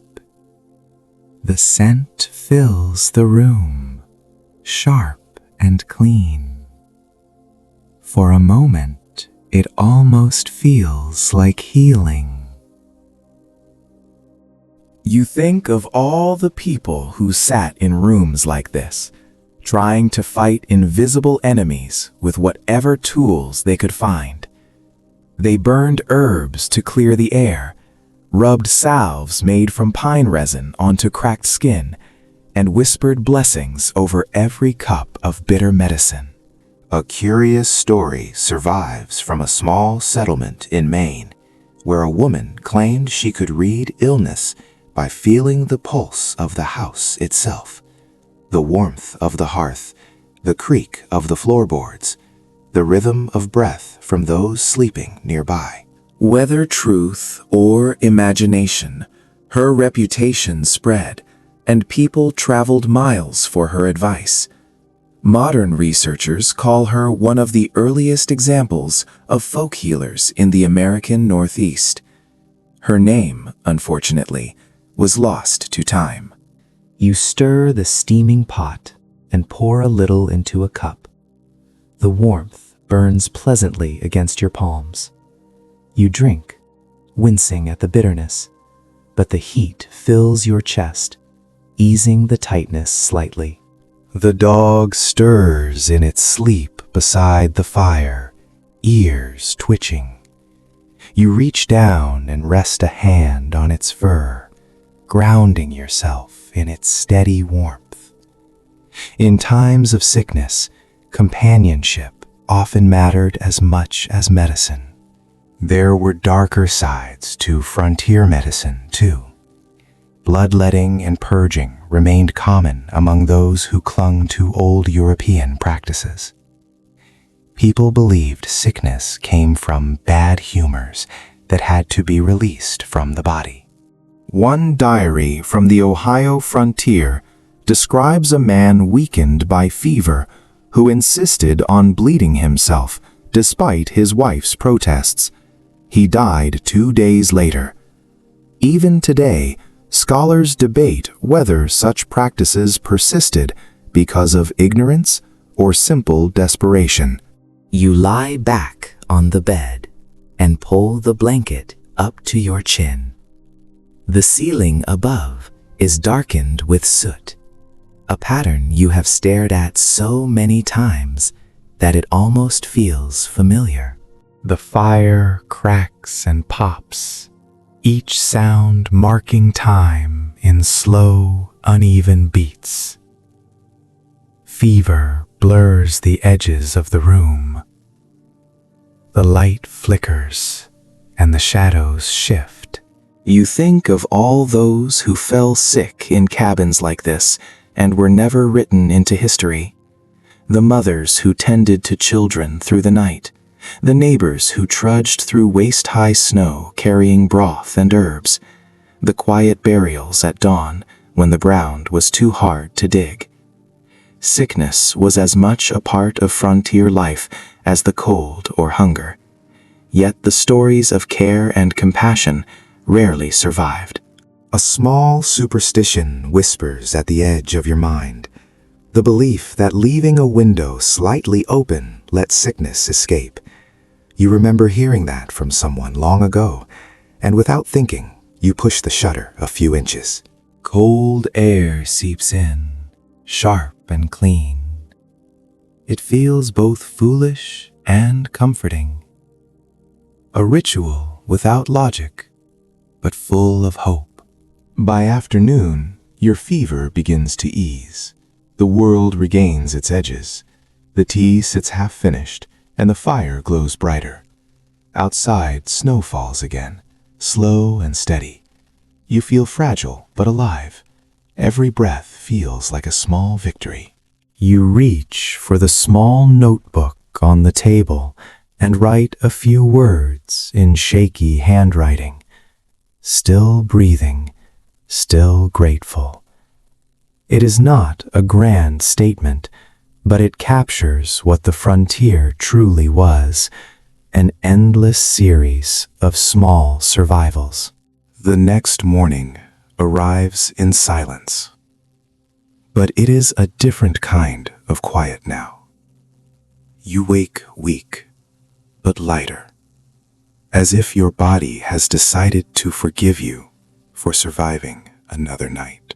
The fire has burned down to faint orange coals, and the air smells faintly of herbs from the pot still simmering on the hearth.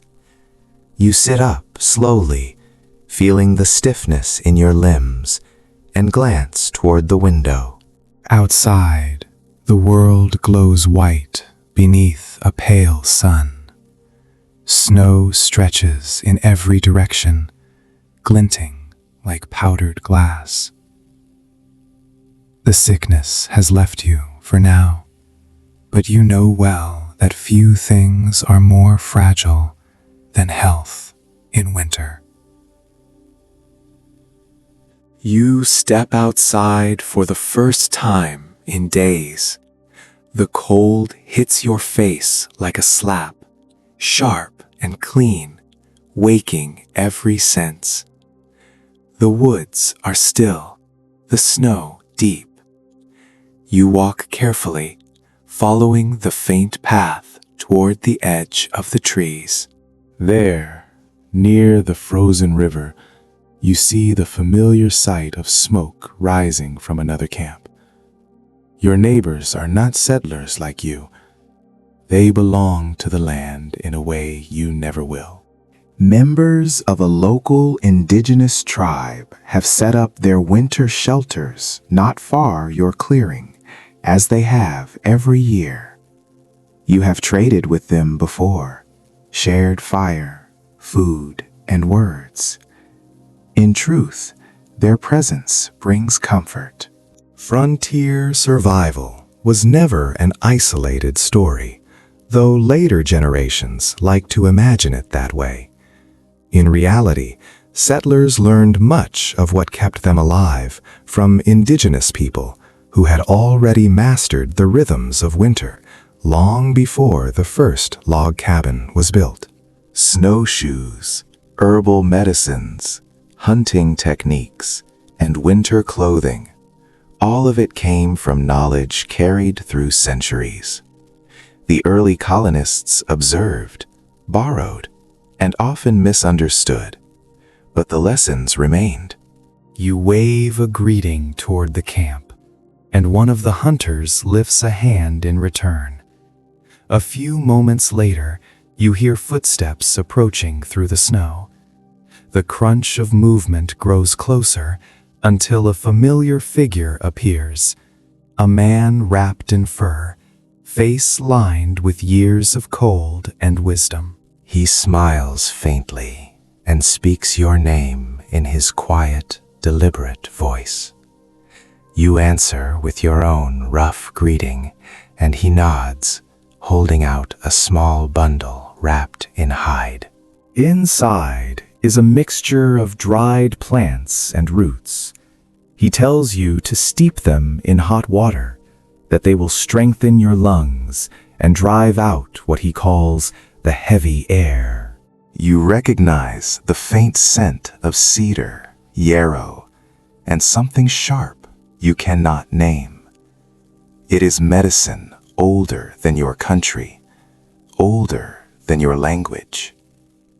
You thank him, and he only smiles again, as though gratitude is unnecessary. In this land, knowledge is not owned, but shared. You walk back together toward the river, speaking little. The air is so cold that each word seems to crystallize and fall away before it reaches the ground. He shows you how to read the ice, tapping it with the handle of his spear. Listen, he says. You crouch beside him and do as he does. The sound that echoes through the ice is deep and hollow, like a drum beat. He explains that the tone tells you how thick the ice is, how safe it might be to cross. You realize then that every sound in this frozen world carries meaning, if only you learn how to hear it. Many records from the early frontier mention moments like this, brief encounters where survival knowledge passed quietly between cultures. Yet few of those settlers wrote the truth plainly. They spoke of discovering snowshoe design or inventing herbal cures that indigenous communities had been using for generations.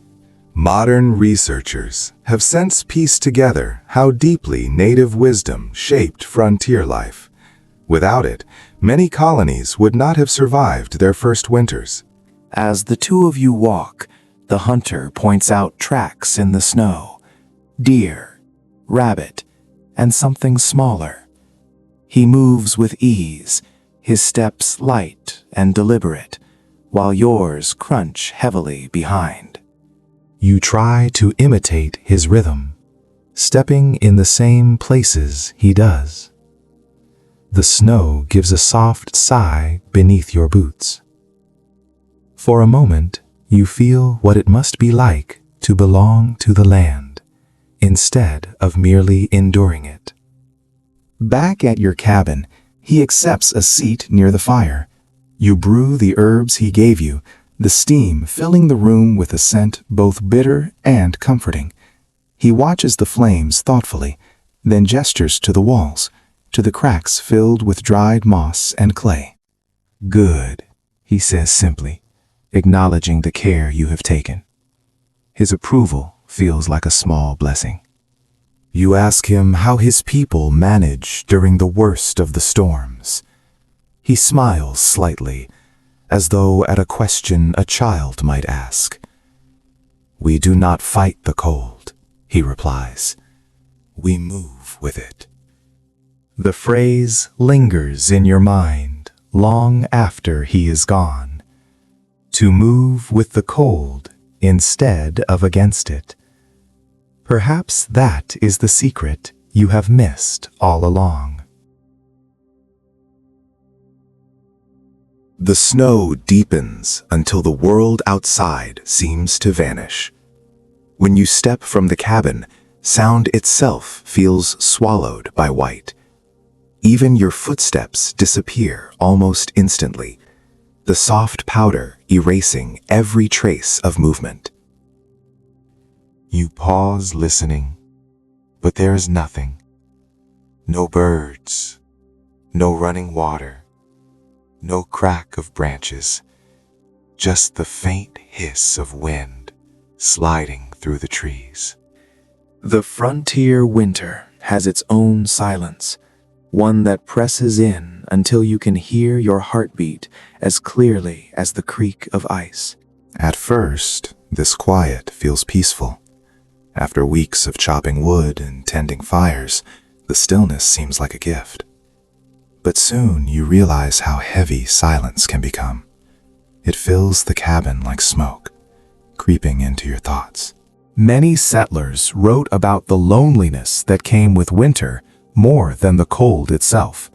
One farmer from Michigan wrote that The stillness is not rest, but a wait, and anyone who has lived through such months would understand what he meant. You walk through the woods behind your cabin, bundled so tightly you can hardly move. The air is sharp enough to sting your nostrils. Every breath echoes inside your head. The trees stand like pillars in a frozen cathedral, each one rimmed with white crystals that sparkle in the faint sunlight. Somewhere far off, a tree cracks loudly as sap freezes inside it, the sound echoing through the forest like a gunshot. For a moment, you imagine someone else walking there, but it is only the echo coming back to you. The isolation of the frontier tested the mind as much as the body. Families lived miles apart, sometimes going months without seeing another face. Snowdrifts blocked trails, rivers froze, and even letters stopped coming. Inside the cabin, you count the hours by the position of the fire rather than the sun. Morning begins when the embers fade to gray. Night returns when you pile on another log.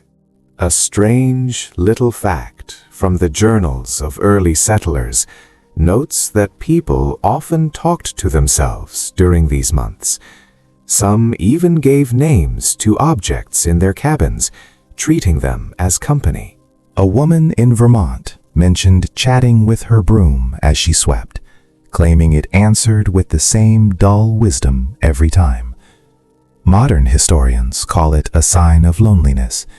You might call it survival of the spirit. There was beauty in the quiet, too, though few had time to appreciate it. The sound of snow settling on rooftops, the faint crackle of frost spreading across window glass, the rhythmic drip of melting icicles on a sunny afternoon. The world slowed to something almost sacred, and for a moment you could forget hunger and hardship. Even the silence became a kind of music once you learned to listen. Yet too much quiet could drive people to restlessness. Old diaries describe men pacing the same 10 steps inside their cabins until the floorboards wore thin. Children grew sullen or wild. Mothers weary with unending stillness. Without distraction, every small worry became enormous. A cough sounded like a warning. A draft felt like doom. Researchers studying frontier life today still debate whether isolation caused more suffering than starvation. The written evidence suggests that mental strain was as real a threat as the cold itself. You pause by a frozen creek and look down. The surface is clear enough to see the rocks beneath, locked in place, unmoving. It reminds you of your own thoughts this time of year. Suspended, waiting, unsure if movement will ever return. You throw a pebble onto the ice and watch it skitter across before vanishing into the snow. The sound fades quickly, swallowed again by silence. Inside your cabin that evening, the loneliness seems louder. The fire hums softly. The dog shifts in its sleep, and the wood walls creak as they settle. You pull a chair closer to the hearth and let the warmth soak into your legs. This small bubble of heat feels like a heartbeat in a frozen body. You think about the people who survived winters like this, century after century, without music, without light, without voices except their own. They left behind letters full of longing and gratitude in equal measure. One such letter from 1820 describes a woman writing by candlelight while snow covered the windows completely. She wrote to her sister, "It is as though we live beneath the earth, buried but breathing still. The image lingers, half haunting and half poetic." Scholars who study frontier writing often point out how these moments reveal resilience more than despair. Even when surrounded by silence, people found ways to keep their inner worlds alive. As the night deepens, you sit still and listen again. The silence outside feels endless, stretching from the hills to the horizon. Yet inside, you hear the soft pop of sap burning in the logs, the faint whistle of wind at the chimney, the steady rhythm of your own breathing. These sounds become company, proof that you still exist in a living world. You close your eyes and feel the warmth on your face. The stillness no longer feels empty, but full of presence. The forest sleeps, the snow hides the land, and you are a single spark in the long, dark winter. The silence is not your enemy anymore. It is the language of endurance. The sun sets early now, dropping behind the tree line before the day's work feels half done. Darkness claims the cabin, pushing you into the small, illuminated circle of the hearth. Most frontier nights pass not with adventure, but with waiting. In these hours of darkness, work shifts into quieter forms. Hands that swung axes or carried rifles now turn to smaller, more delicate tasks. You reach for a piece of leather to mend your boots, the needle biting through the thick hide with a soft pop. The sound is rhythmic, almost meditative. The faint scrape of thread, the sigh of fabric, the whisper of the fire. On the table beside you, a candle burns steadily, its flame trembling each time the wind presses against the walls. You can smell the faint sweetness of tallow mixed with smoke, a scent that clings to everything in the room. Wax candles were rare luxuries, saved for births, weddings, and funerals. Most nights were lit by animal fat candles that hissed quietly and smoked black against the ceiling. One curious account described settlers flavoring the tallow with cinnamon or spruce sap when they could, not for comfort, but to mask the sour smell of the burning fat.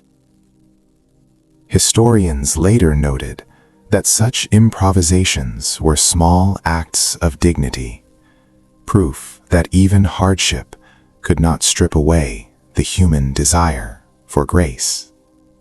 You turn another page in a small, tattered book beside the fire.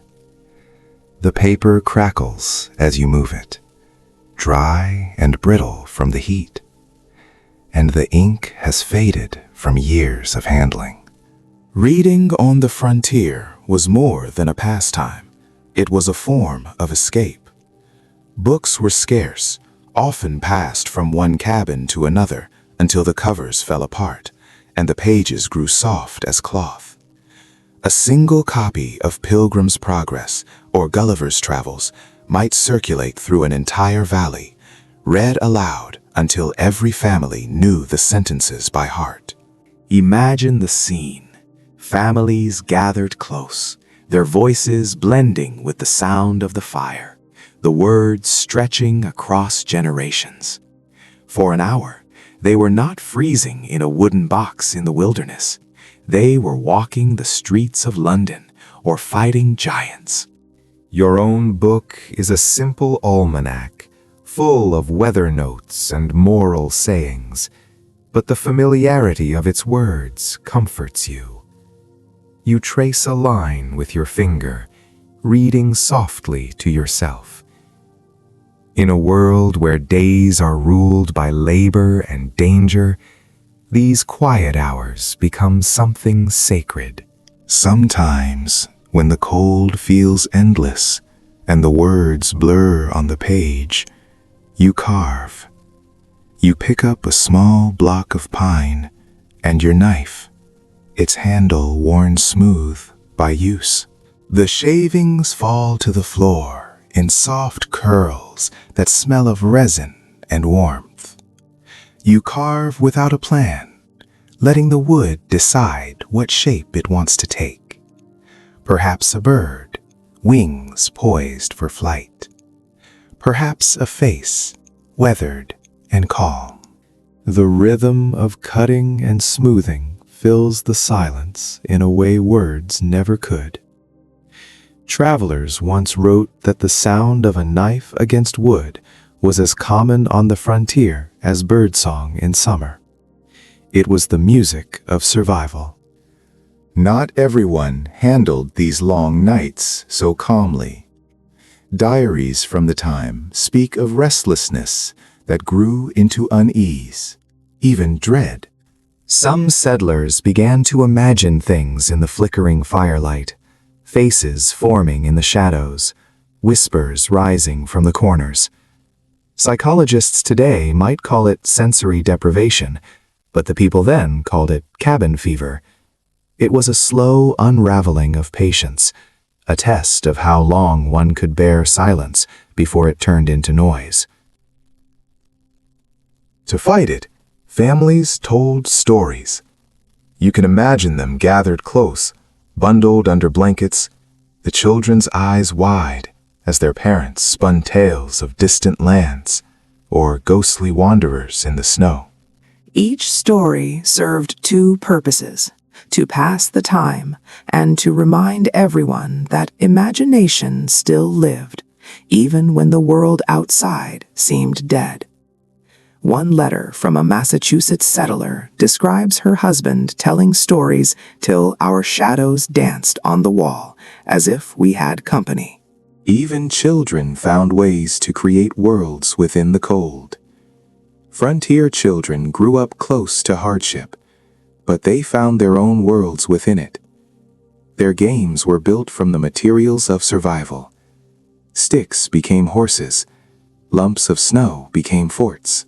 Inside the cabin, they would draw with charcoal on the walls or carve tiny animals from scraps of wood. One old letter mentions a boy who made a toy family out of corn husks and gave them their own fire built from pebbles. The writer called it a small reminder that play too is a kind of prayer.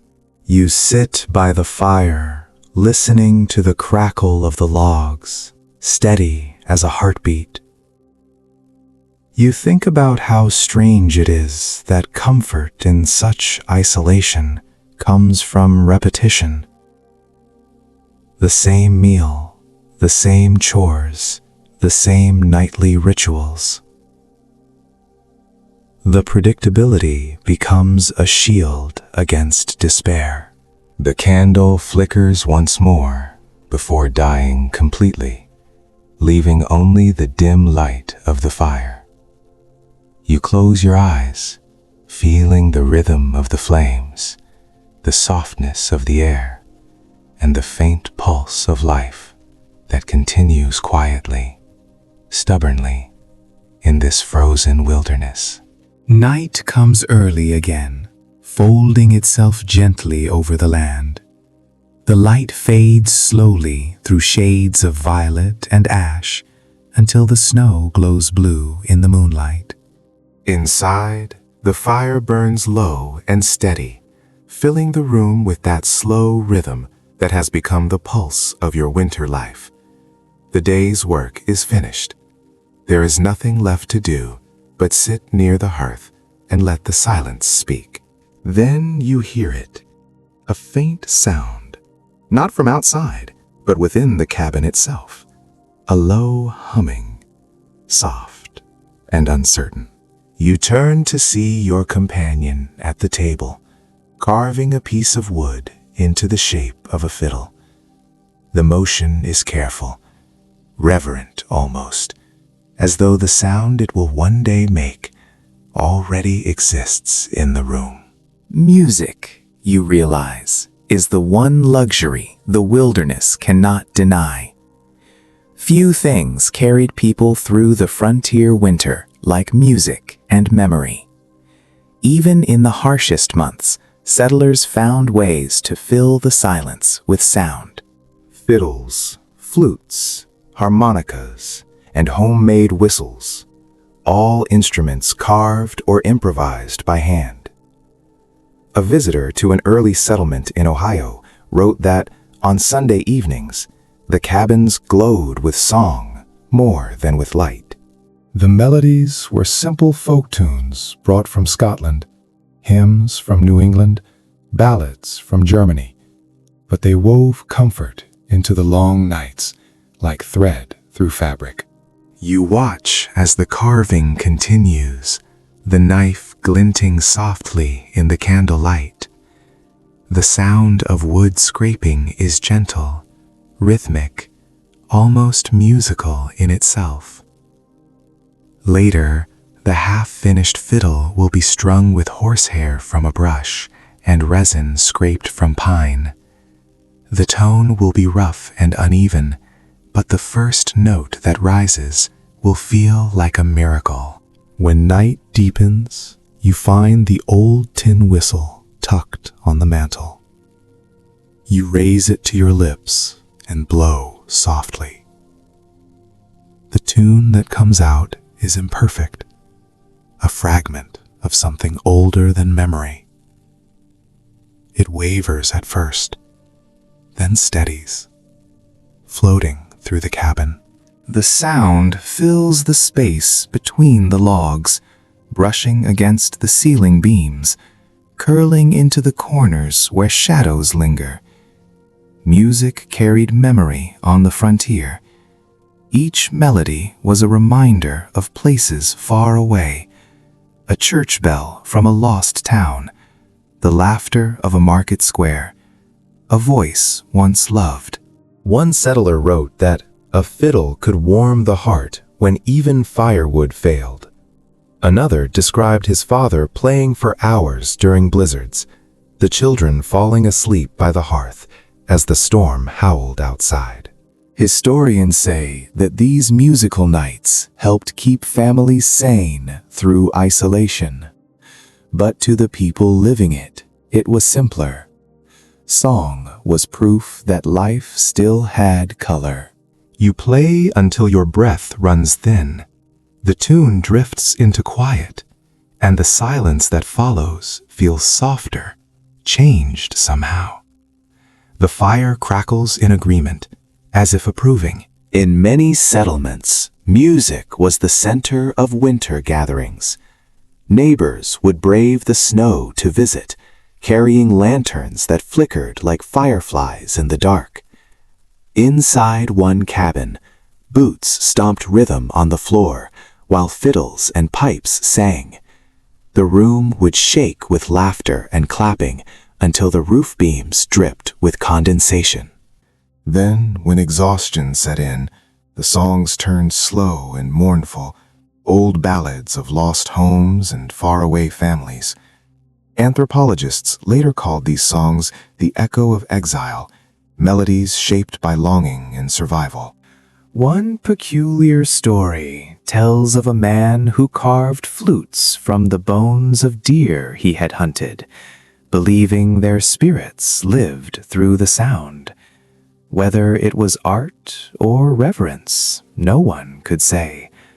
The neighbors thought him strange, but when he played at night, even the dogs went quiet to listen. The blend of practicality and mysticism ran deep in these lives, and music often sat right between the two. You sit by the fire again, the whistle resting in your lap, and close your eyes. The tune still lingers in your head, looping gently, like the rhythm of a heartbeat. Every winter note seems to hold a piece of something larger, a promise, a memory, a dream of spring. You understand now why the settlers sang even when no one was there to listen.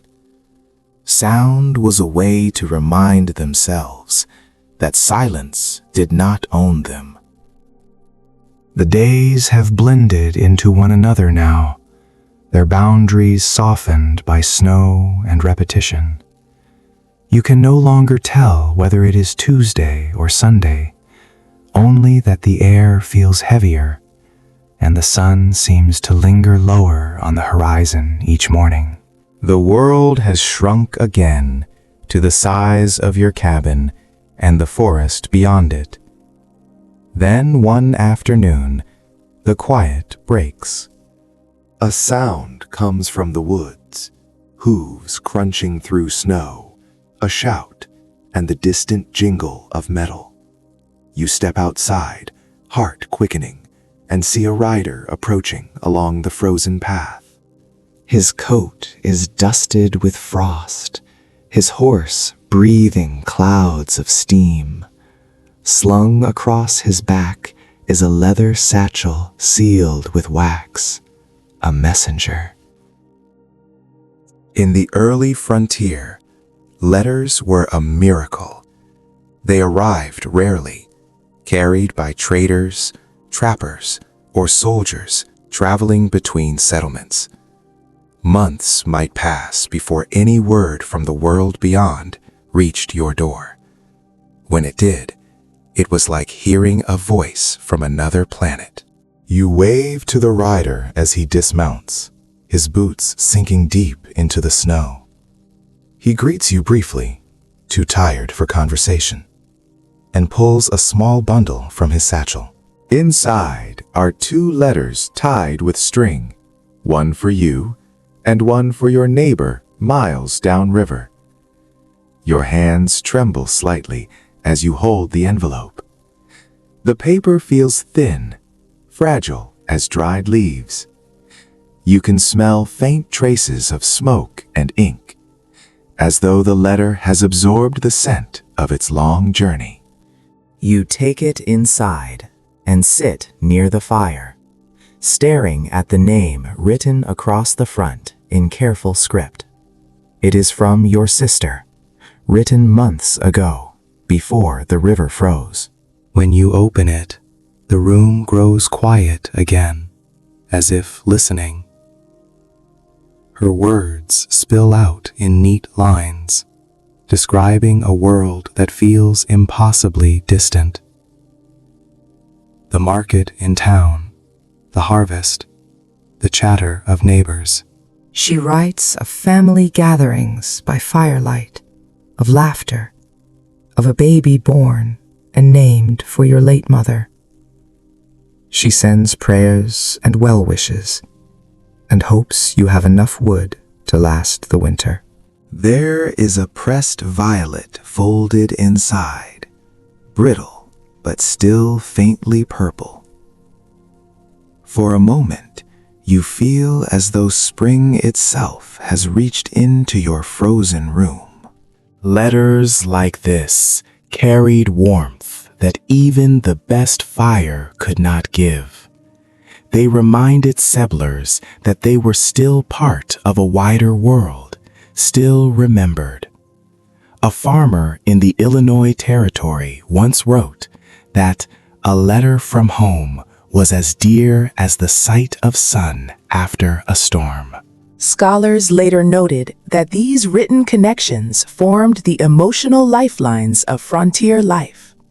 Words had to travel across hundreds of miles of snow, mud, and silence to arrive in trembling hands. You set the letter on the table, smoothing the creases with your palm. The ink has faded slightly, but her handwriting remains clear, elegant, alive. The simple act of reading becomes a ritual.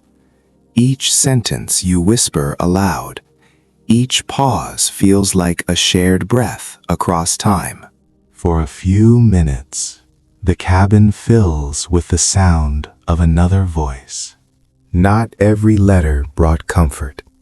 Some carried sorrow. Families received news of sickness, of lost ships, of wars far away. One tragic note preserved in a museum tells of a man who learned of his brother's death nearly a year after it happened. The writer apologized for the delay, explaining that the river routes had frozen early. The letter ends with a line that still catches the heart. We buried him in the thaw. You sit quietly, tracing the edges of the violet. Outside, the world is still white and endless, but inside, you feel tethered again. Someone thought of you, wrote to you, and that thought crossed forests, rivers, and storms to reach your small wooden home. It is enough to make the loneliness ease for a while. Later that evening, you take out a small scrap of paper and dip your pen in the last of your ink. The words come slowly at first, hesitant. You write of the snow, of the storms, of the fire that never quite warms enough. You thank your sister for her letter, for the flower, for remembering. When you finish, you fold the paper carefully and seal it with a bit of wax from a candle. It will wait by the door until someone passes through again. Maybe next week, maybe next month. In this frozen world, communication is measured not in speed, but in hope. Before you sleep, you read her letter one more time by the flickering light. The words seem to glow softly, as if carrying a warmth that ink alone could not contain. You tuck it into a small wooden box beside the hearth, next to other letters, tiny treasures of connection in a vast, indifferent land. The next morning begins with a low hunger that gnaws at your belly before you even open your eyes. You sit up slowly, the blanket heavy with frost along the edges, and listen to the faint hiss of wind outside. The cabin smells of wood smoke and old broth, but the pot hanging over the hearth is empty. The fire has burned down to a small glow, barely alive. You realize with a small dread that the food stores are nearly gone. Every frontier family faced this moment eventually. No matter how careful the planning, no matter how well stocked the cellar, winter always lasted a little longer than expected. You lift the trapdoor to check your supplies again. Inside the root cellar, shadows stretch long over shelves that look painfully bare. 2 small jars of dried beans, a handful of cornmeal, 1 turnip soft with age. The salted pork barrel stands nearly empty, its brine cloudy and cold. You close the lid quietly, as if not to wake something sleeping there. Hunger changed people on the frontier. It stripped away pride and turned survival into a kind of negotiation with the land. Families rationed portions with ruthless precision, counting out every spoonful. Meals became measured ceremonies.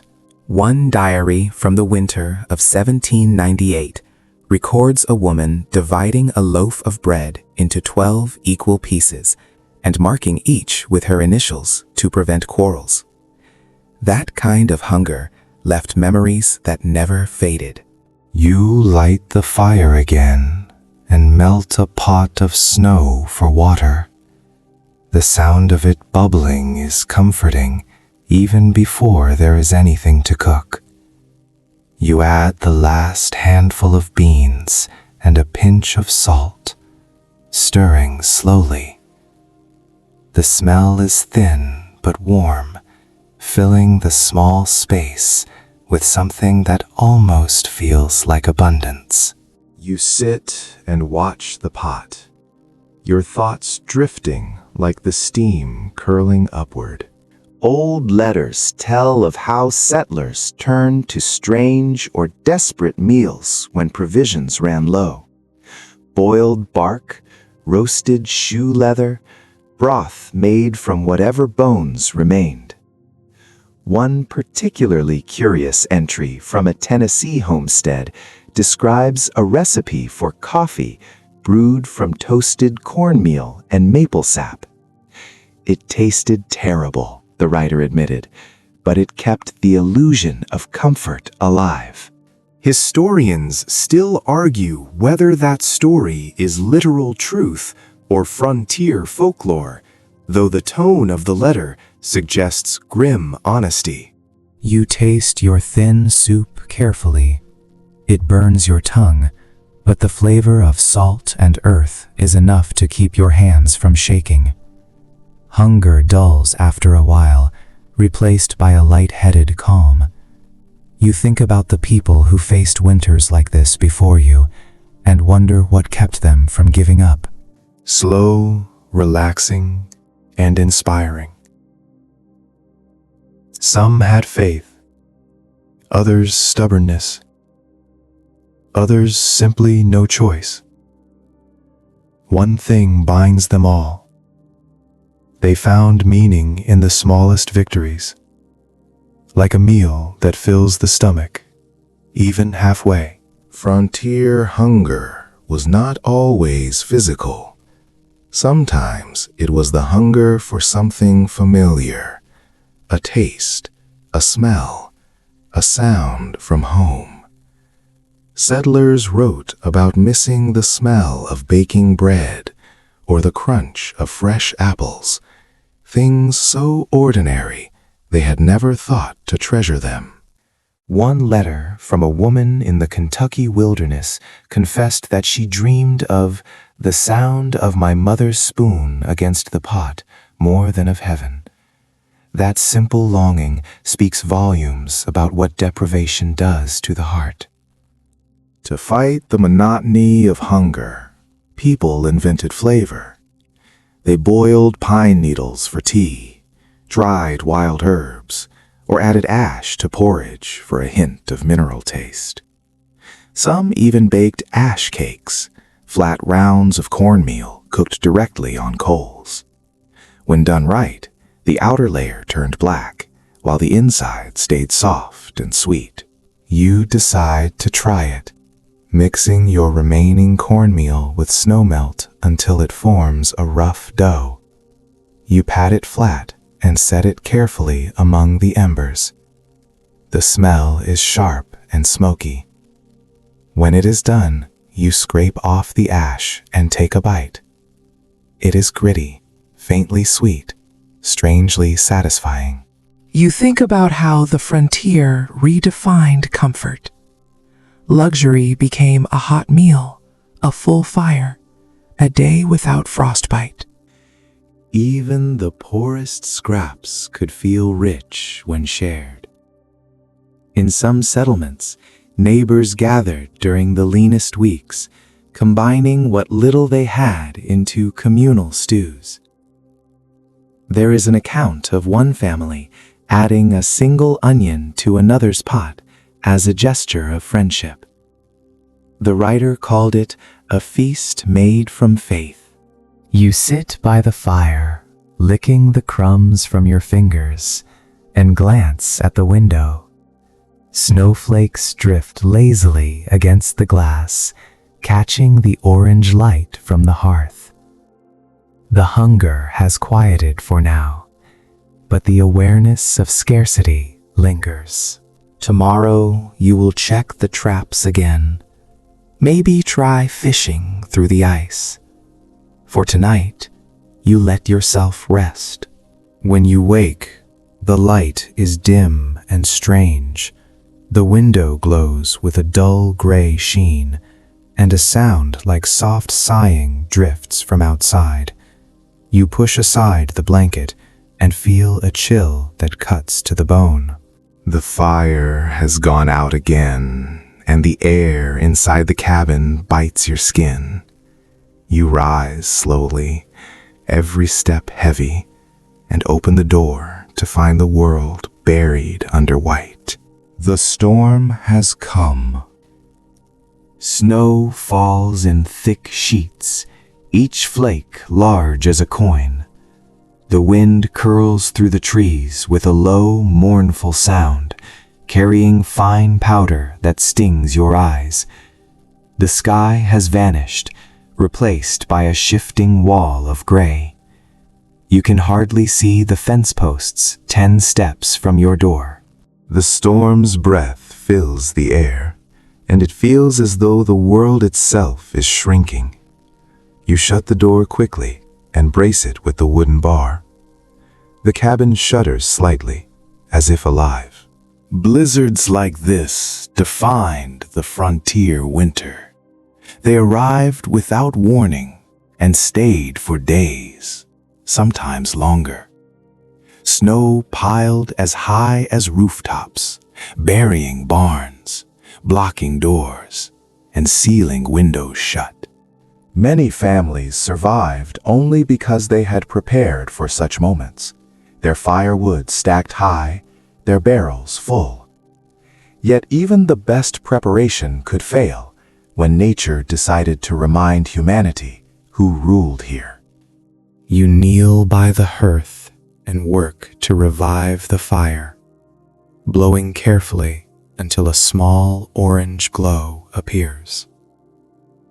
Smoke rises thin and blue, filling the air with its familiar smell. The warmth builds slowly, but it cannot fight the draft that slips through every crack.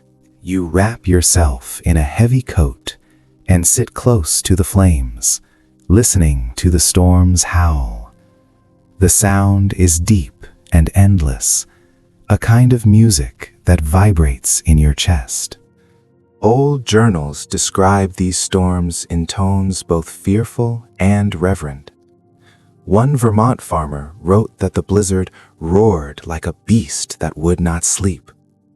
Another from the Wisconsin frontier described how the wind carried voices that seemed to whisper at the edges of hearing. Some thought it was the sound of the trees bending. Others said it was the dead speaking through the snow. Folklorists still discuss whether those accounts were poetic exaggerations or fragments of truth shaped by exhaustion and fear. You spend the first hours tending the fire and checking the cabin's walls. The wood creaks and moans as the wind pushes against it. The shutters rattle like loose teeth. Every so often, snow slips from the roof with a muffled thud. It is strange how sound changes during a storm. Everything outside is distant, blurred, while inside, each noise feels magnified, close enough to touch. By afternoon, you try to keep busy. You stir the pot over the hearth, adding the last of the vegetables and a bit of dried meat. The scent fills the air, rich and smoky, but the taste will never match the comfort it promises. Hunger dulls the mind, but boredom can cut deeper. You patch the corner of a blanket, sharpen your knife, sweep the floor again. There is nothing else to do but wait. Time loses meaning when you are trapped by snow. The light outside shifts so subtly that you cannot tell if it is morning or evening. The storm erases the horizon and replaces it with an unending grayness. You light another candle, watching its flame flicker in the draft. Each moment stretches until it feels like an hour. The mind begins to wander, playing tricks in the silence between gusts of wind. In the middle of the night, the cabin groans loudly, snapping you awake. The snow piled against one wall has grown heavy, and the logs strain under its weight. You throw on your boots, grab a shovel, and push open the door with effort. A wall of white greets you. The snow nearly reaches your shoulders. You dig slowly, breath steaming. Each movement is a battle against the wind. The air tastes sharp, filled with tiny crystals that sting your lips. You work until your muscles burn, clearing just enough space to keep the doorway free. Then you stand for a moment, the storm swirling around you, the snow biting at your face. The sound of the wind fills your ears completely. It feels endless, like standing inside a living ocean. For a brief instant, you understand why some settlers called these storms white prisons. The cold has no malice, but it holds everything captive. You return to the cabin and collapse by the fire, shaking with exhaustion. The flames seem brighter now, almost golden. You hold your hands toward them, feeling the warmth creep back into your skin. Every heartbeat feels heavy, but alive. The dog lifts its head, yawns, and curls closer to you. Its quiet presence steadies your mind. To pass the hours, you hum softly, an old tune you barely remember. The melody fills the room, mingling with the rhythm of the storm outside. It is strange how sound becomes a lifeline in such moments. Even a voice, however small, reminds you that the silence cannot have you completely.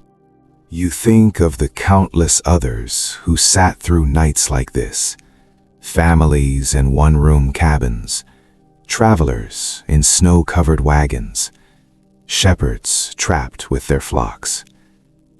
Many of them wrote later that the hardest part was not fear, but the waiting. You cannot fight a blizzard. You can only endure it. By morning, the storm finally begins to weaken.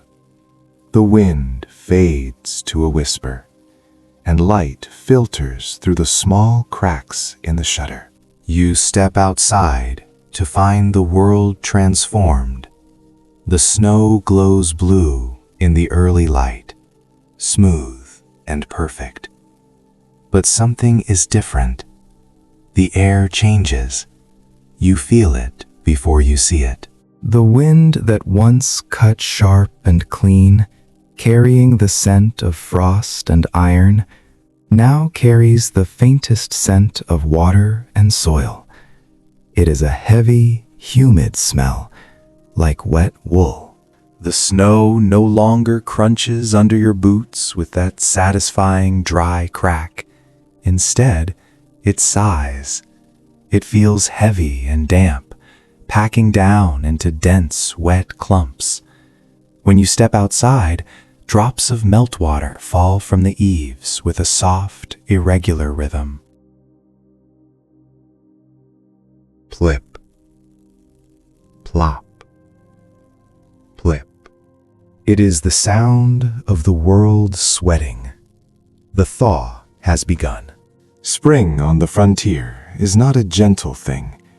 We tend to think of it as flowers and sunshine, but for the pioneer, it arrived suddenly, impatiently, as if the world has grown tired of its own stillness. It was a violent transition. You walk toward the river. The ice on the river groans and cracks like a breaking mirror, sending deep, resonant shudders through the air. This isn't the high-pitched singing of freezing ice. This is the low, guttural roar of breaking ice. Streams appear where none existed before, carving new paths through the snow, turning the white landscape into a map of dark veins. For a moment, the sound of water everywhere feels joyful, almost holy. It is the sound of movement after months of paralysis. But then you remember the danger that comes with it. You stand on the riverbank and watch the ice heave. The surface swells and splits, huge slabs of white sliding atop each other before vanishing into rushing black water. The sound is deep and relentless, a voice that fills the valley. It sounds like the earth grinding its teeth. Every year, someone misjudges this moment, trusting the ice one day too long. In the letters of settlers, the thaw is remembered with both relief and fear. One wrote, "The river gave back what it had taken, after finding a drowned ox weeks later. Nature returned its debts, but never with mercy." You move along the edge, keeping your distance. The air smells of mud and moss for the first time in months. It is an intoxicating, dirty smell. Beneath the melting snow, the ground oozes and clings to your boots. The forest drips from every branch, droplets falling like beads of glass. The thaw brings as much trouble as it does relief. This was the season of mud. Snowmelt turns paths into rivers and cellars into swamps. You return to the cabin to find a damp stain spreading across the floor. The drainage ditch you dug in autumn has overflowed. Barrels swell and split as the wood absorbs the moisture. Roofs leak, sending trickles of brown water down the inside of the walls. Everything that had been preserved carefully through winter risks ruin. Mold creeps into the corners of grain stores, turning precious flour into gray paste. Salt turns damp in its barrels. The thaw was called the betrayer by old farmers for a reason. It promised freedom, but took its toll before granting it. It lured you out with sunlight, then trapped you in mud. One of your neighbors once said, "You never trust a thaw until the frogs sing." That was wisdom earned through years of disappointment. Early warmth often ended in frost that returned overnight, killing what dared to bloom too soon. Imagine the heartbreak of seeing green shoots push through the soil, only to wake up the next morning and find them blackened by a sudden freeze. Historians note that frontier diaries are filled with entries describing this cycle of hope and loss. The first buds blackened, the first calves born too early, dying in the mud. Renewal, even here, demanded patience. You spend the afternoon repairing the cabin's drainage ditch, shoveling slush and heavy mud until your shoulders ache. The earth beneath the snow is slick and dark, rich with decay. You dig down, past the slush, into the soil. It is heavy, sucking at the shovel blade. Worms twist in the thawing soil, pink and alive. You can almost feel the pulse of the world waking up beneath your feet. The work feels different now. In winter, work was about defense, keeping the cold out. Now, work is about preparation, letting the life in. It feels less desperate, more purposeful. In the evening, the sound of dripping water has become constant, a steady percussion against the roof. You sit by the hearth, though the fire burns low. The light outside lasts longer now, stretching into evening like a promise. For the first time in months, you do not feel trapped. The walls around you seem less like boundaries and more like shelter. Old letters describe this time of year as the season of mud and miracles. Farmers wrote of fields reborn overnight and animals venturing out with new energy. But they also warned of sickness that came with the melt, fevers rising from the damp air, infections spreading as the ice released what had been buried beneath it. Scholars still debate whether those illnesses were caused by the thaw itself or by the human exhaustion that followed months of tension. Either way, early spring was both a blessing and a test. At dusk, you step outside again. The air hums faintly with water. The river is louder now, alive. In the fading light, you see patches of bare ground, dark and glistening like ink. Between them, stubborn clumps of snow remain, shining in the half-light, memories that refuse to fade.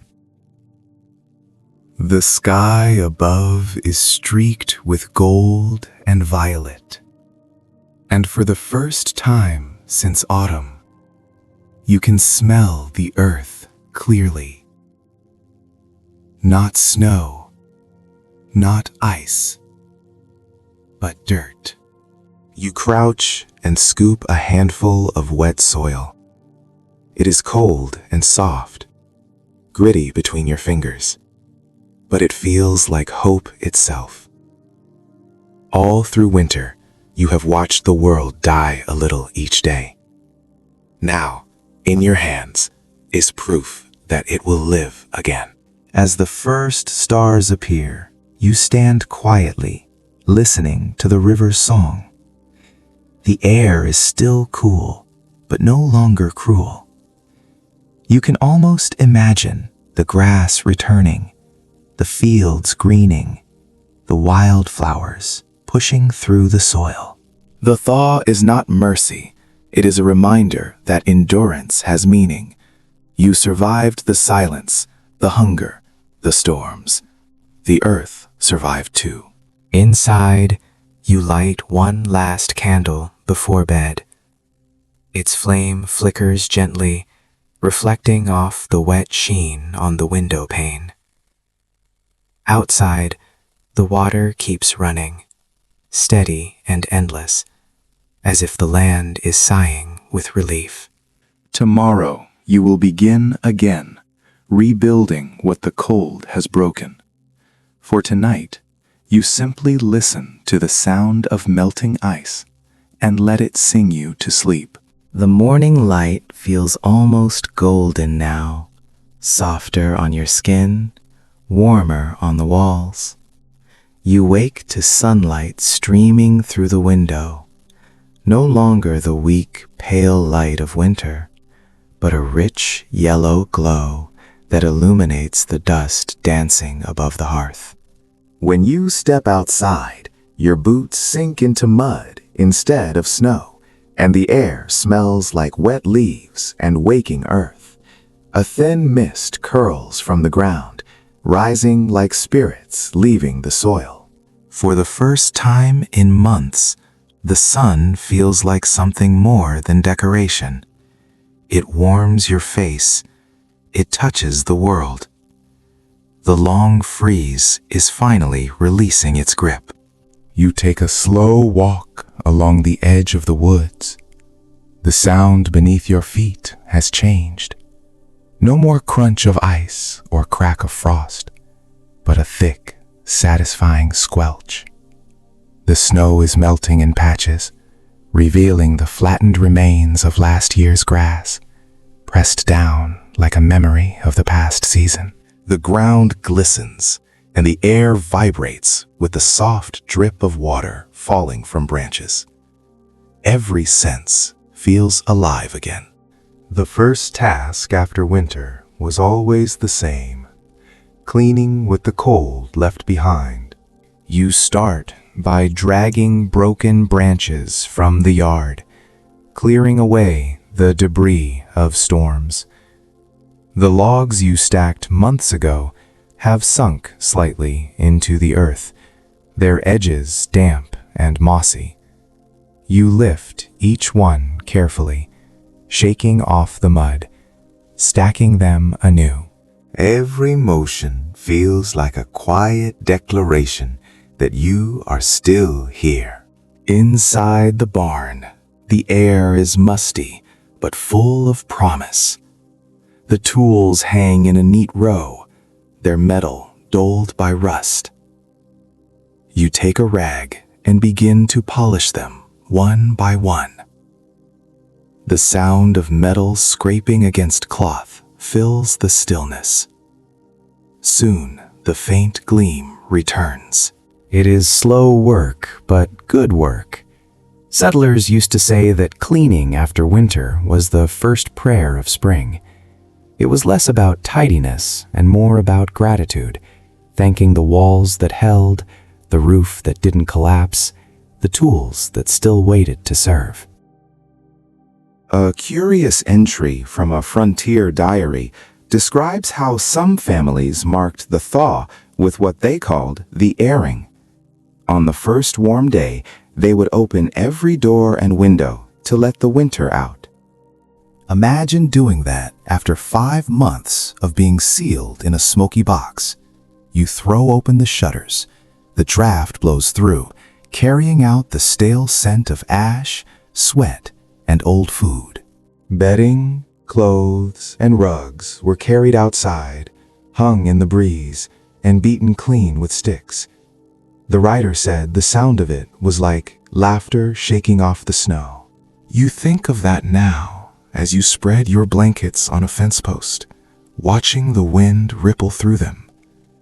The smell of sun-warmed fabric feels almost sacred after so many months of smoke and closed air. Even the animals seem to know the season has changed. The cow bellows softly from its pen, impatient for grass that has not yet grown. The hens scratch at patches of thawed earth, restless and noisy. You scatter the last handful of grain, smiling at their sudden flurry of movement. Life is stirring everywhere, cautious but determined. By midday, the light grows stronger, and you can hear the river in full voice beyond the trees. The ice that once silenced it has vanished, replaced by rushing water that sparkles like broken glass.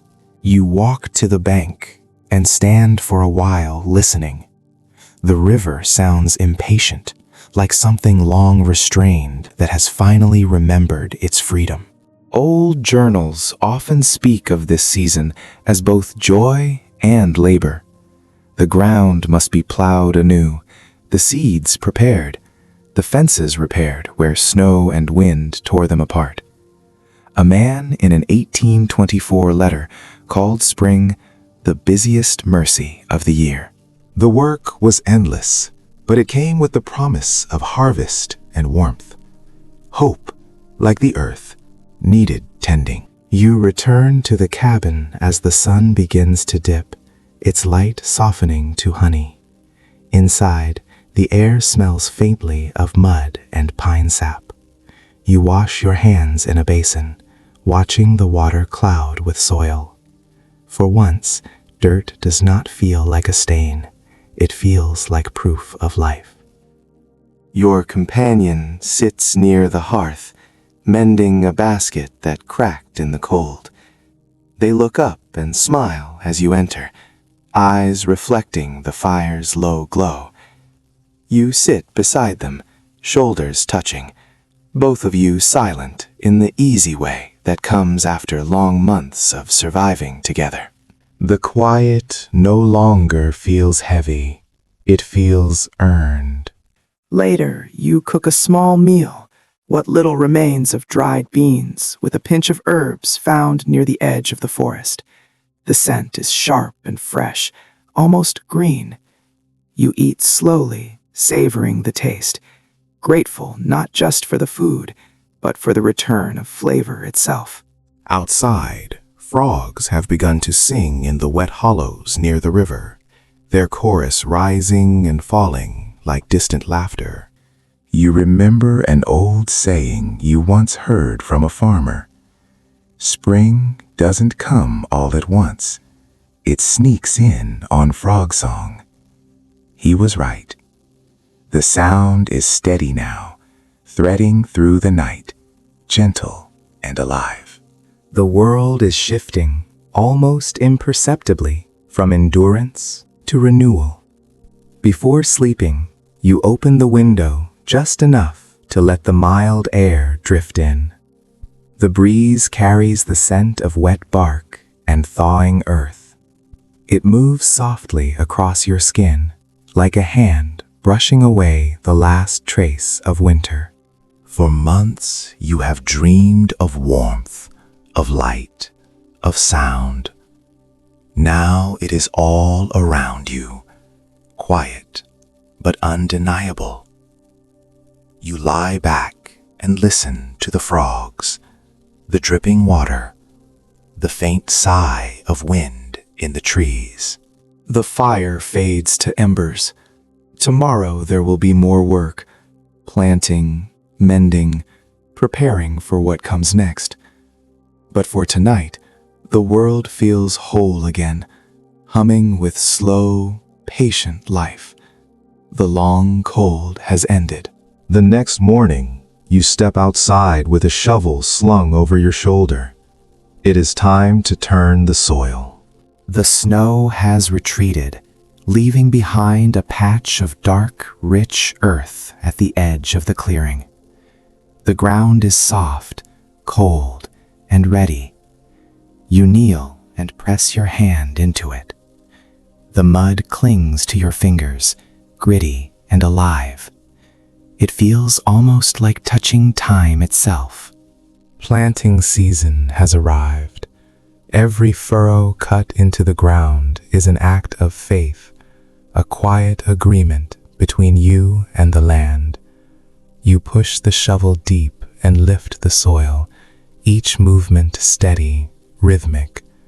The smell rises like a memory of summers past, of sun-warmed fields, of harvests not yet imagined. You reach for a small cloth bag filled with seeds saved from last autumn. The kernels are pale and hard, tiny lives waiting to begin again. You sprinkle them into the soil, careful and deliberate. Each seed is a fragment of hope, a reminder that survival is not just about endurance, but renewal.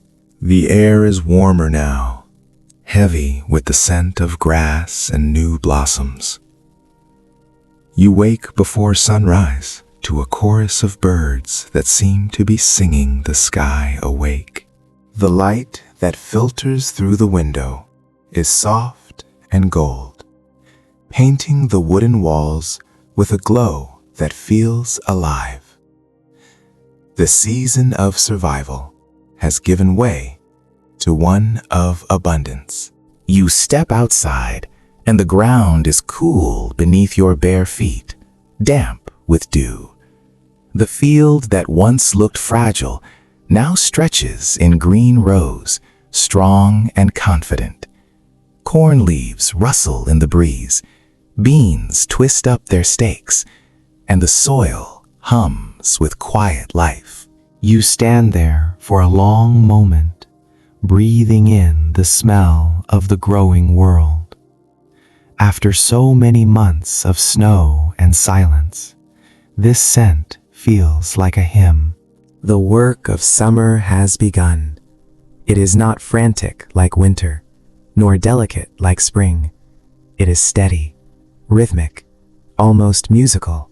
You spend the morning tending the fields, pulling weeds and checking for pests. The sun climbs higher, its heat pressing gently on your shoulders. Sweat gathers on your forehead, but you do not mind. The air itself feels generous now, filled with the promise of everything you've earned. A story you once heard from a traveling farmer comes to mind. He said that every seed carried two kinds of hope, one for food and one for peace. The first filled your stomach, the second filled your soul. You smile at that as you bend over the rows, realizing how true it feels. Each leaf in front of you is a quiet answer to every fear you faced in the cold months. By midday, the heat grows thick. You sit beneath a tree with your companion, sharing bread and dried fruit. The shade feels like a blessing. Bees hum lazily around wildflowers nearby, and the smell of clover drifts through the air. You can hear the steady buzz of insects, the distant murmur of the river, the occasional creak of branches. It is not silence anymore. It is life's quiet song. Letters from settlers often describe summer as the season of gratitude. After months of isolation, people gathered again. Neighbors helped mend barns, traded tools, shared stories. Children ran barefoot through the fields, laughing in the tall grass. Evenings became times of gathering, music, shared food, candles glowing through open doors. One diary from 1811 described it perfectly. We lived like the land itself, open and breathing. You imagine those gatherings as you work, the laughter mingling with the hum of crickets and the crackle of fires. Perhaps when harvest comes, you too will share your food and music with others who endured the same cold. There is comfort in knowing that no one faced the silence alone. In the afternoon, clouds begin to gather over the horizon. You pause, watching their slow approach. They rise tall and white, rolling together like mountains in motion. Soon, thunder rumbles, soft but certain. You can smell the storm long before it arrives, that deep mineral scent of rain waiting to fall. You finish tying the last row of beans and glance toward the cabin, where your companion waves for you to come in. The first drops fall just as you reach the porch. They darken the dust at your feet one by one, until the ground turns black and steaming. The rain builds quickly into a steady curtain, drumming on the roof in a rhythm older than any song. You sit by the window and watch as the field drinks deeply, leaves bending and shining in the storm. Settlers used to say that rain was the land's applause, a kind of blessing given in sound. You think about that as you listen to the downpour. Every drop feels like a promise kept, a reminder that nothing lasts forever. Not cold, not hunger, not fear. The sky itself seems to rejoice in motion. The rain lasts into the evening. When it stops, the air feels new again, cool and sweet. Mist rises from the earth, glowing faintly in the light of the setting sun. You walk back into the field, your boots sinking into soft mud. The plants shimmer with water, every leaf catching the last traces of daylight. A rabbit darts across your path, vanishing into the tall grass. Everything around you feels awake, pulsing with quiet joy. You pick a single stalk of young corn and twirl it gently in your hand. The kernels are still forming, hidden and small, but their promise is clear. You think of how many hands before yours have done this same thing, generation after generation, holding the future in their palms. The land does not forget. It rewards patience with life. The heat of summer softens at last. The days grow shorter again, their light turning amber and slow. You wake to a faint chill in the air, the kind that hints at change, but not yet at hardship. The fields outside are heavy with color now, golden corn standing tall, beans curled thick around their poles, pumpkins glowing deep orange in the grass. You walk among them with quiet pride, brushing your hand over the leaves. Every stalk, every seed, every blade of green has answered your months of patience. Harvest has come. You fetch the scythe from the barn, its blade sharp and clean, and begin the day's work. The rhythm comes naturally. Swing, breathe, gather. The sound of the blade through the stalks is soothing, a long, steady whisper that fills the space around you. The air smells of sweet grass and earth. Birds hop along the edges of the field, darting for seeds in your wake. You pause often, not from exhaustion, but to watch them, to listen to the hum of insects and the wind moving gently through the corn. Harvest was the frontier's final test and greatest joy. It measured every effort, every mistake, every stroke of luck. Early settlers often wrote that a good harvest is proof of grace. The phrase comes to you now, and you understand it differently. It is not divine favor that fills the field, but human endurance. Grace, you realize, is found in the act of staying. You work until your shirt clings with sweat, stacking bundles of grain in neat rows.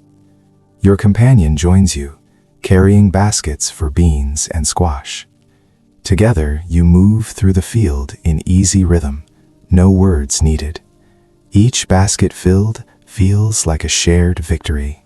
The memory of hunger lingers quietly, but it is no longer a wound. It is a reminder. By late afternoon, the sun drifts low and wide across the horizon. The light turns the landscape to gold, the air thick with the smell of cut grass and ripe fruit. You stop to rest beneath a tree near the riverbank. The water moves lazily now, reflecting the sky like polished glass. You close your eyes for a moment and feel the pulse of the land beneath you. Everything that once seemed cruel now feels generous, even kind. In the old letters you have read, harvest was also a time for reflection. Families gathered, shared food, repaired fences, and prepared for the next winter. But before all that, they gave thanks. Slow, relaxing, and inspiring. Some built small fires at dusk, not for warmth, but for memory. Each flame representing a lesson learned through hardship. One farmer's note from 1809 described it as lighting the ghosts of winter to sleep. The words feel right. As evening settles, you light your own small fire in the clearing. The smoke rises straight into the still air. Around you, the sounds of night begin. The distant croak of frogs, the sigh of wind through the leaves, the faint rustle of small creatures returning to their burrows. The field glows in the firelight, rows of golden stalks swaying gently like an ocean of quiet triumph. You sit beside the fire with your companion, the basket of vegetables at your feet. You roast a few ears of corn, their husks crackling as they blacken. The taste is sweet, smoky, almost startling after months of hunger and simplicity. You share it in silence, content just to exist within this small circle of warmth and light. The stars begin to appear, one by one, pale at first, then bright. The night stretches deep and endless above you. You tilt your head back and trace the familiar constellations. The same ones that guided sailors across oceans and travelers through forests. Out here under this sky, time feels both immense and small. The same stars that watched the first settlers now watch you.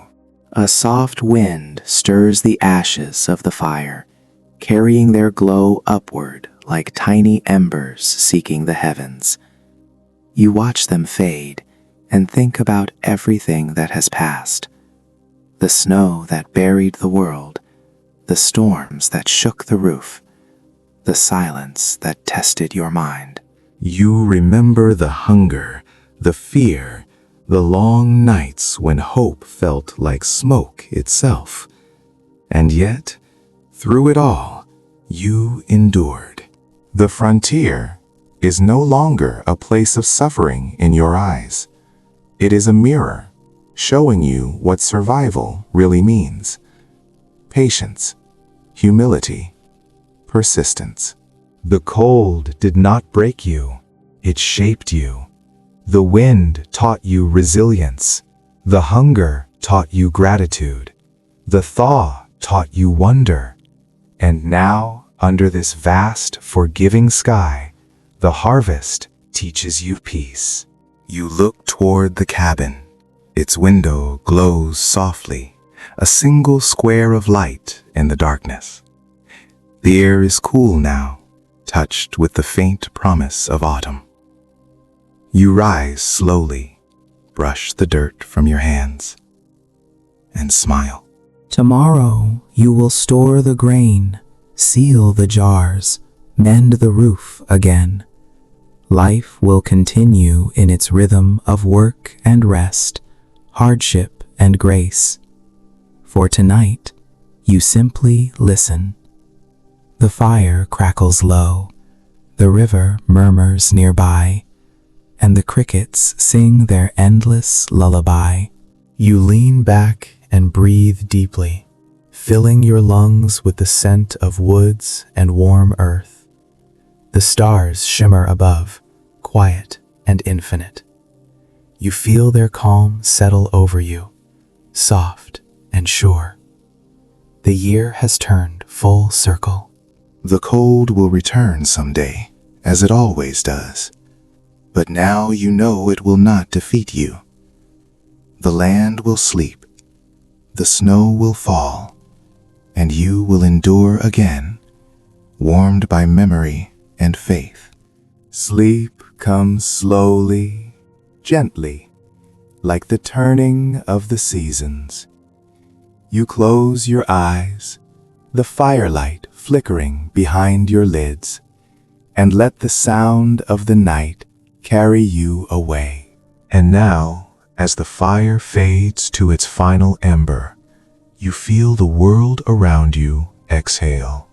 The long story of winter and survival has ended, not with triumph or defeat, but with stillness. The night stretches wide and kind. You can almost hear the land breathing beside you, the quiet rhythm of something vast and ancient. The stars shimmer softly above, silver dust scattered across an endless sky. Their light reaches you like a gentle whisper from centuries away. You lie back and let that glow sink into your skin, letting it replace every cold moment you remember. The earth beneath you is warm, the air tender, the silence deep enough to hold dreams. The memory of hardship feels distant now, softened by time. The snow, the storms, the hunger, They were chapters, not chains. The frontier has become something more than survival. It is the story of patience rewarded, of effort turned into beauty. The world that once froze you now rocks you to rest. A breeze drifts through the grass, cool and fragrant, carrying the faint hum of night insects. The sound blends with your heartbeat until you cannot tell where you end and the land begins. The frontier is not a place anymore. It is a feeling, steady and eternal. You belong to it now. You breathe out once more, long and slow, and feel the weight of the seasons fall away. Tomorrow the world will wake again, bright and full of motion. But for now, you rest in this quiet miracle of peace, safe and whole beneath the stars. Good night, traveler. Sleep well. The fire will keep burning for you until morning.